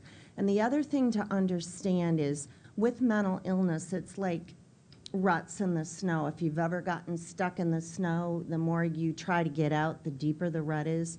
The longer the illness goes, the more serious it is and the more difficult it is to solve it. So what I am stressing is that we need to have this 10-school pilot project, and we're hoping to have it by the Nehemiah Action, which is March 30th. And we're very pleased that this year the dates work. It doesn't conflict with the Pride event, and that we will have 3,000 of your constituents at the Nehemiah Action at Indian Rocks Baptist Church. And what we're hoping is by that time, you will have gone through the committee meetings that were just mentioned, have the facts that you need to commit in front of your 3,000 constituents to move forward with this 10-school pilot program. And what we've done is we have gotten the backing of this, and we have worked through some of your people. So we just ask for closer attention, expedite the meetings, so that we can get this going and that we can help all of the students, be they mental health or educational needs. Thank you. Good evening. Good evening. My name is Kathy Filippelli, and I'm here from St. Matthew's Catholic Church, which is in Largo off of Starkey Road. God did not gift me with children of my own, but I have been a youth minister and a teacher for over 40 years. We have in our little parish 73 young people that are in Pinellas County schools. But we know that in our parish boundaries, we have over 1,000 students because we have 2 elementary schools, Osceola Junior High School and Osceola Senior High School. And it's our concern as Catholic believers who work for justice that we're responsible for all of those children, and not just within our geographic area, but Pinellas County. That's where God has planted us.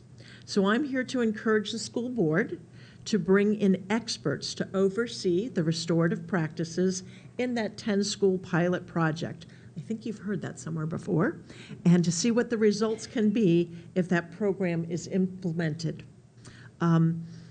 As mentioned by fellow committee members, we think that each school's improvement plans paint a picture of how RP is being rolled out in Pinellas and in that school.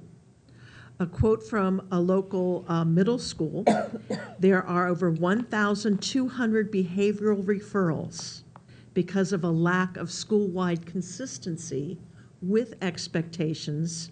An evidence-based strategy for reduction includes the strengthening of the ability of staff to establish and maintain positive relationships with all students. That's what RP addresses, and you've heard speakers say that before. It's relationship. And so for that, school obviously needs more RP training and more support for implementing it. Another quote comes from another school. There's a problem because of lack of implementation and fidelity of the RP program being used consistently throughout the school. If monitoring feedback of fidelity for RP would occur, the problem would be reduced by improved correctedness to the school community. So therefore, monitoring, feedback, and fidelity. Restorative practice needs more attention, support, and funding. Otherwise, we're leaving our schools to struggle on their own in their implementation. And we want to be part of that process to make it happen. Thank you for your time and your efforts. Thank you. Our final speaker this evening is L.S.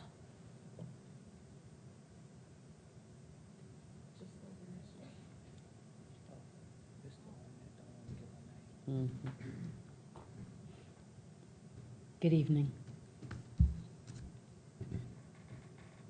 Hi, my name is LS, and I'm here to advocate for students. It is registration time again for high school students, and I'm here to urge the district to not push guidance and administrators to push students into dual enrollment and AP classes before they are ready. IB programs have 2 years of pre-IB preparation before IB proper begins in the 11th grade. Even College Board says that, or recommends that almost all, basically all but 3 of their AP classes wait until their junior and senior year. Yet too often, kids without the foundation are pushed into specifically dual enrollment Comp 1 and Comp 2 as juniors because it helps school grades, not students. I get it. Dual enrollment and AP classes paired with certifications make schools look better, which also makes the district look better. But when these decisions are made for the benefit of the district and not for the students, then essentially education is treated as a business and not a human endeavor. A student who is taking ENC 1101 and 1102 as a college freshman will have had 4 years of high school English as preparation for those college classes. It makes little sense to push a kid in high school to take those very same college courses after only 2 years of high school English. Not to mention that they're also missing out on 2 years of cognitive development. So I am asking that you please give students, or ask administrators and guidance to give students until their junior year, after their junior year, to push them or to encourage them to take dual enrollment classes their senior year. English is the least understood and the most micromanaged of all of the subject areas. It is the only class where there is a convergence of all of the fields: science, math, humanities, arts, music, philosophy, history. They all come together. What message is the district sending to students, to teachers, and of course to the community via its various high schools when students exhaust all of their English courses midway through their junior year? How can we tell students and parents to value literacy when district scheduling often does not? Happy Literacy Week. Thank you. Thank you. Okay, is that all the speakers? All righty. Dr. Grego? Yes, Madam Chair, and to the audience, I always want to thank people for coming and speaking. I think it's so important as we learn and we grow. Let me assure the board that we are in constant communications with IRP. They're not the only game in town, but we've chosen them. And we certainly our area superintendents continue to work to consult with them each and every step of the way. And there is an implementation evaluation. So If it pleases the board, I mean, the two area superintendents that have worked so closely to this, I mean, we seem to be going back and forth. We certainly can write more detailed specifically, so because there's no way we're going to cover everything tonight, but we can certainly ask Ms. Wright and Mr. Post to come forward, just give a brief update to this board, and as I've expressed to the board, we'll continue to give you an evaluation update and more detailed during workshops. So if I can ask those two individuals to come up, if it pleases the board. I mean, it's up to you, or we could just wait. Is it good with the board? Let's do it.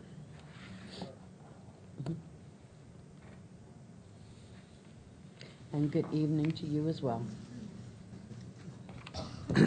Well, good evening. Good evening, Madam Board Chair, board members, Dr. Grego, and staff. And we've been taking some notes back there, as you all probably were up here listening to all the comments. We do have just an update to share with you. Over the last year, we've heard a lot of comments regarding restorative practices. A lot of them, most of them, we agree with. We are committed to make sure that restorative practices is implemented in all schools with fidelity. We know that there's a continuum and a process for that. But I do want to share a couple things, and I'll start at the very beginning. Mr. and Mrs. Robinson, who serve on the HCR committee, which we're invited to each month, and we're committed to that partnership, and we believe that it's been very fruitful up to this point, and we look forward to it continuing to help grow restorative practices. One of the things that they mentioned, though, was formal conferencing, and I think you heard that comment and recommendation many times tonight. And one of the things that was based on, and we heard earlier comments through the months, was Jefferson County Public Schools and how they did that pilot program with 10 schools. And we've been in communication with them and having a conferencing with them throughout this, as we heard this. And we've learned some things from Jefferson County. Matter of fact, we've grown kind of close with them. I think we're more alike than we are different. And I'd like to just share with you a couple of those things. One is, since they started implementing a pilot program, they did 10 schools and 10 schools and then 10 schools. A couple things came out of that pilot that they learned. One is they've only done one formal conference, one out of all those schools in that entire pilot program.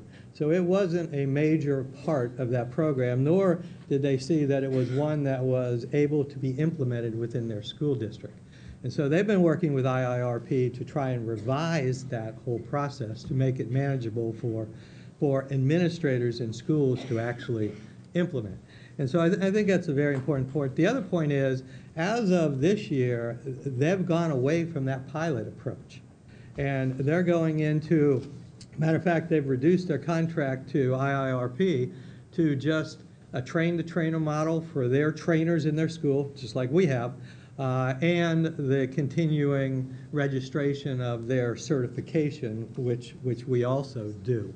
And they're starting to implement it on their own, because they've seen the same thing that we've seen with our Equity for Excellence, is that restorative practices alone can make a great impact. But its greatest impact is when you connect it with equity and PBIS, which is our overall behavior system.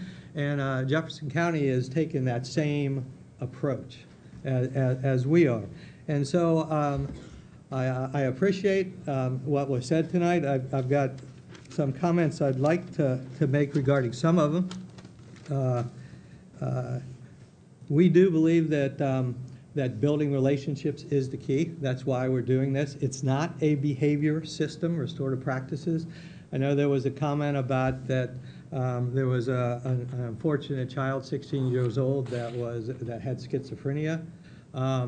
I've seen no research at IIRP that this program of restorative practices could identify that child and support that child any better than that family and the support system that they already had. And we're not implementing restorative practices for such children that have illnesses that require a great deal of professional support. And so that was the 10-school pilot school program. And I go back to Jefferson County because one of the things, and I just asked this of them today, actually. I said, when you did that with the 30 schools and you're moving away from it now, and they're really using their own train-the-trainers just like we are. So tell me about that program. What was the outcome of it? And they said without hesitation that only about 1/3 of the schools that were in that pilot program, they would say implemented that program with fidelity. And that was one of the key pieces that had them starting to move away from it. And so when we have and it's not funding. Actually, if we did a pilot program, it would be less cost than we're actually allocating now.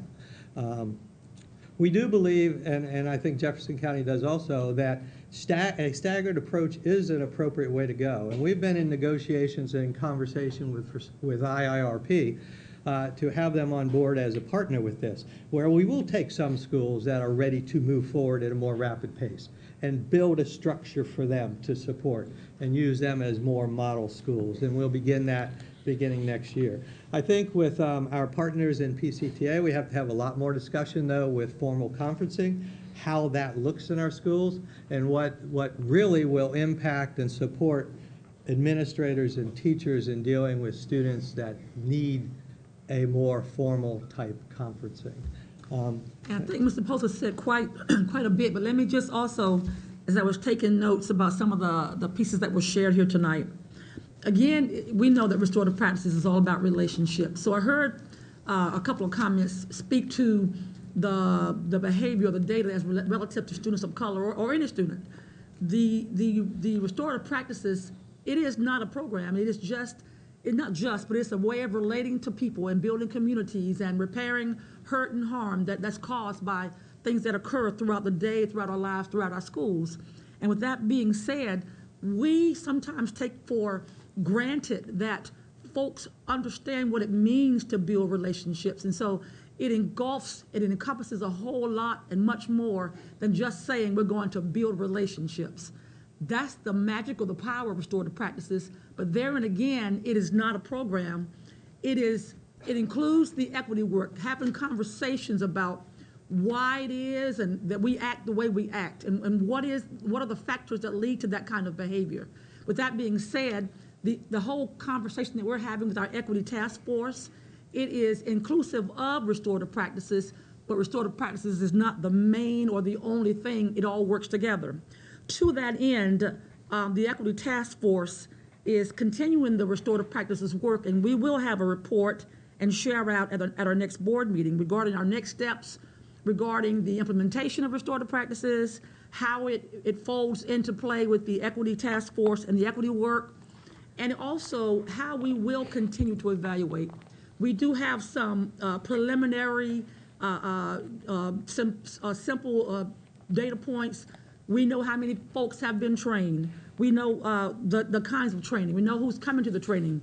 Even with Jefferson County, they spoke to, and we are similar in that situation, that when folks leave the district or when there's turnover, we still need to continue to have the training. So no matter how many times we do the training, and every time you do it, every time you participate in it, you learn more, your understanding becomes deeper, and you're more involved in the learning, and you learn as much if you are a facilitator as if you are a participator or you're receiving the training. But with that being said, we know that we continue to have the conversations, we continue to have the training, and that's where we are as a district. We are in our first full year of implementation. We've used implementation science. We started out, as you already know, with the train-the-trainer, with training our schools, but we know every time and over time we're going to have to continue this training to improve and to increase it. We are in agreement that restorative practices is a great opportunity for our district. We are in agreement that we want it to be used in all of our schools, but it is also the understanding that you cannot say restorative practices will fix this or you will be engaged in restorative practices as a part of a thing, but it's got to be a mindset shift. It's got to be a way of believing. And that's what we're on the road to make that become more of an obvious or a powerful point in our district. And in conclusion, as Dr. Grego said, IIRP is not the only game in town when it comes to restorative practices. It is one that we've been committed to and we believe can support us greatly.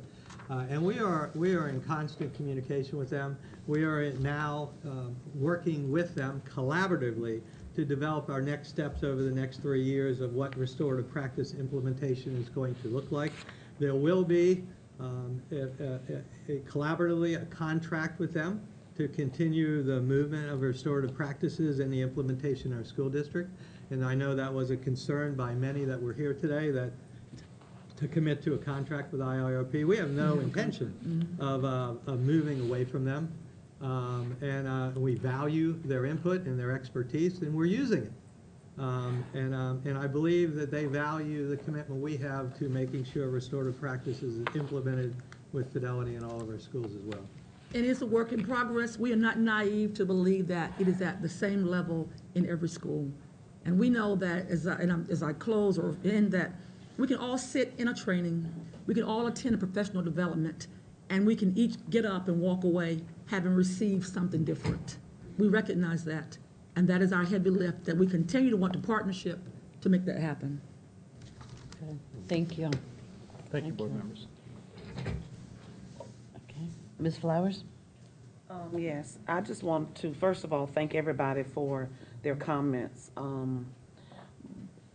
But I guess I'm really excited about the workshop that's coming up because I know what information has been provided to us. I have not personally spoken to Jefferson County. The last time I had a conversation with anybody from IRP was at the event we had at Pinellas Technical College Clearwater campus, where a representative came down. Some representatives were there from the community, church, faith-based, FAST, others. And it was a full day communication. But I also know that, and again, since I'm not on the phone or in the presence of FAST, when they're talking to the people from Jefferson County is giving them a whole different account than what our staff are presenting to us. And so I think it'll be good to have the conversation and dialogue. And I know I did request that when Kentucky or Jefferson County, when they come in town to review our practices, I want to make sure that I'm available. I don't know if anybody else would like to be available, just to be in the presence of that conversation and dialogue, because I remember this same kind of thing when it was the winning reading boost thing. It was, they said this, we said, it was back and forth, and we did implement a little pilot piece, and for some students it worked and some it did not.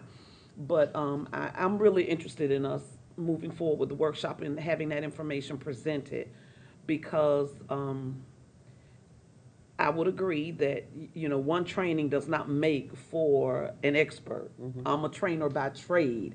I still go to trainings so that I become a better person at what I'm doing consistently. But each training that I attend, it is presented different because it's based on the person that's providing the training. So I can't wait till we have this workshop, and I want some clarity. That's what I'm looking for. Some clarity. I don't want to attend meetings with FAST and FAST give me their presentation and then our staff comes and they give us our pitch and all that.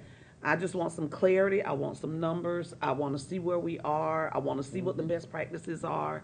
It is not an end-all, be-all. And I don't want anyone to think that, and I don't believe anybody said that today. But the disciplinary issues with students will not all be solved by IRP in Pinellas County schools. There are many layers, and it starts with before those children even get to us. What's the home life setting? What's the disciplinary constructs in that home life setting, or do they even exist? We don't have classes in how to cuss, how to fight, how to teach, how to bite. Bringing weapons. We don't have those kind of classes, so those students bring that to us. So I don't want anyone to also think that because we're doing IRP that it's going to magically solve the disciplinary issues of students. It is not. It has to be a layered process. We are a part of that process. but it has to come with many, many layers. And we have no control over what happens when that student leaves us.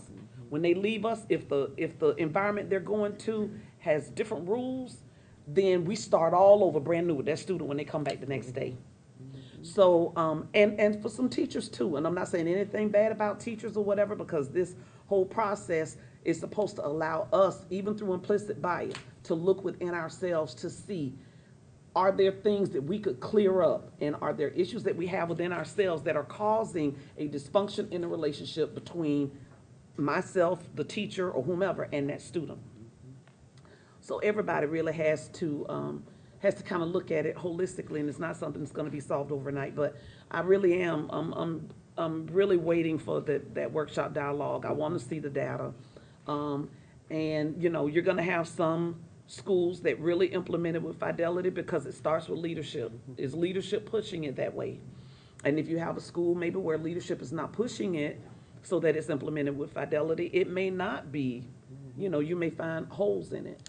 And so the whole process is getting everybody on board to show the vitality of how our district can just continue to improve. We're moving in some magical directions. I love what I'm seeing. I do understand that there are some issues still in certain schools. It's no panacea in our district at all. And I do understand that. And I've heard everything. I've listened intently. I've taken notes from every person that spoke just so I can have that information to reflect on. But I do want to thank everybody for sharing, from the teachers that stood up to our staff and to people from FAST. But I just really want some clarity because we've kind of been on this same thing for a minute. And we got to figure something out and move on. So thank you. All righty. With that, thank you all for being here. We have listened. Yes, we have listened. We have heard. And I, too, look forward to the workshop that we're going to be having. But before we leave, Ms. Flowers, would you like to give us a thought? And for anyone who's wondering, the reason I started doing these positive inspirations at the end is for a couple of reasons. One is because I want everybody who comes to our meetings to know that you are valued, that we are listening, and that this is a place of seriousness. Not calling us names. That's the same thing that we try to prevent against from bullies in classrooms against students. To have someone come and call you out your name or say things about you. Do I know as an elected official that people aren't going to agree with me and they may think some real negative things about me? Yes, that's true. But in the same light that individuals should receive respect from me or us, we should at least get the same courtesy. It's a serious business for me when I come and sit in this seat. I don't do it for play or for joke. So that's why I started doing it, because I wanted everyone who is either reviewing it or who stay around to the last minute, I wanted you to know that you are valued and to give you something that uplifts you so that you can go another day, like many of you came here today, trying to find a solution to helping our students. You're not here because you don't have something else to do. You have a lot of other things you could be doing, but you're here because you value students. So that's why I started doing this. So I appreciate those of you that appreciate some of my positive comments. So here is one for today. Every child deserves a champion, an adult who will never give up on them, who understands the power of connection and insists that they become the best that they can possibly be. And that is by Rita Pearson. Thank you. Thank you, and good evening.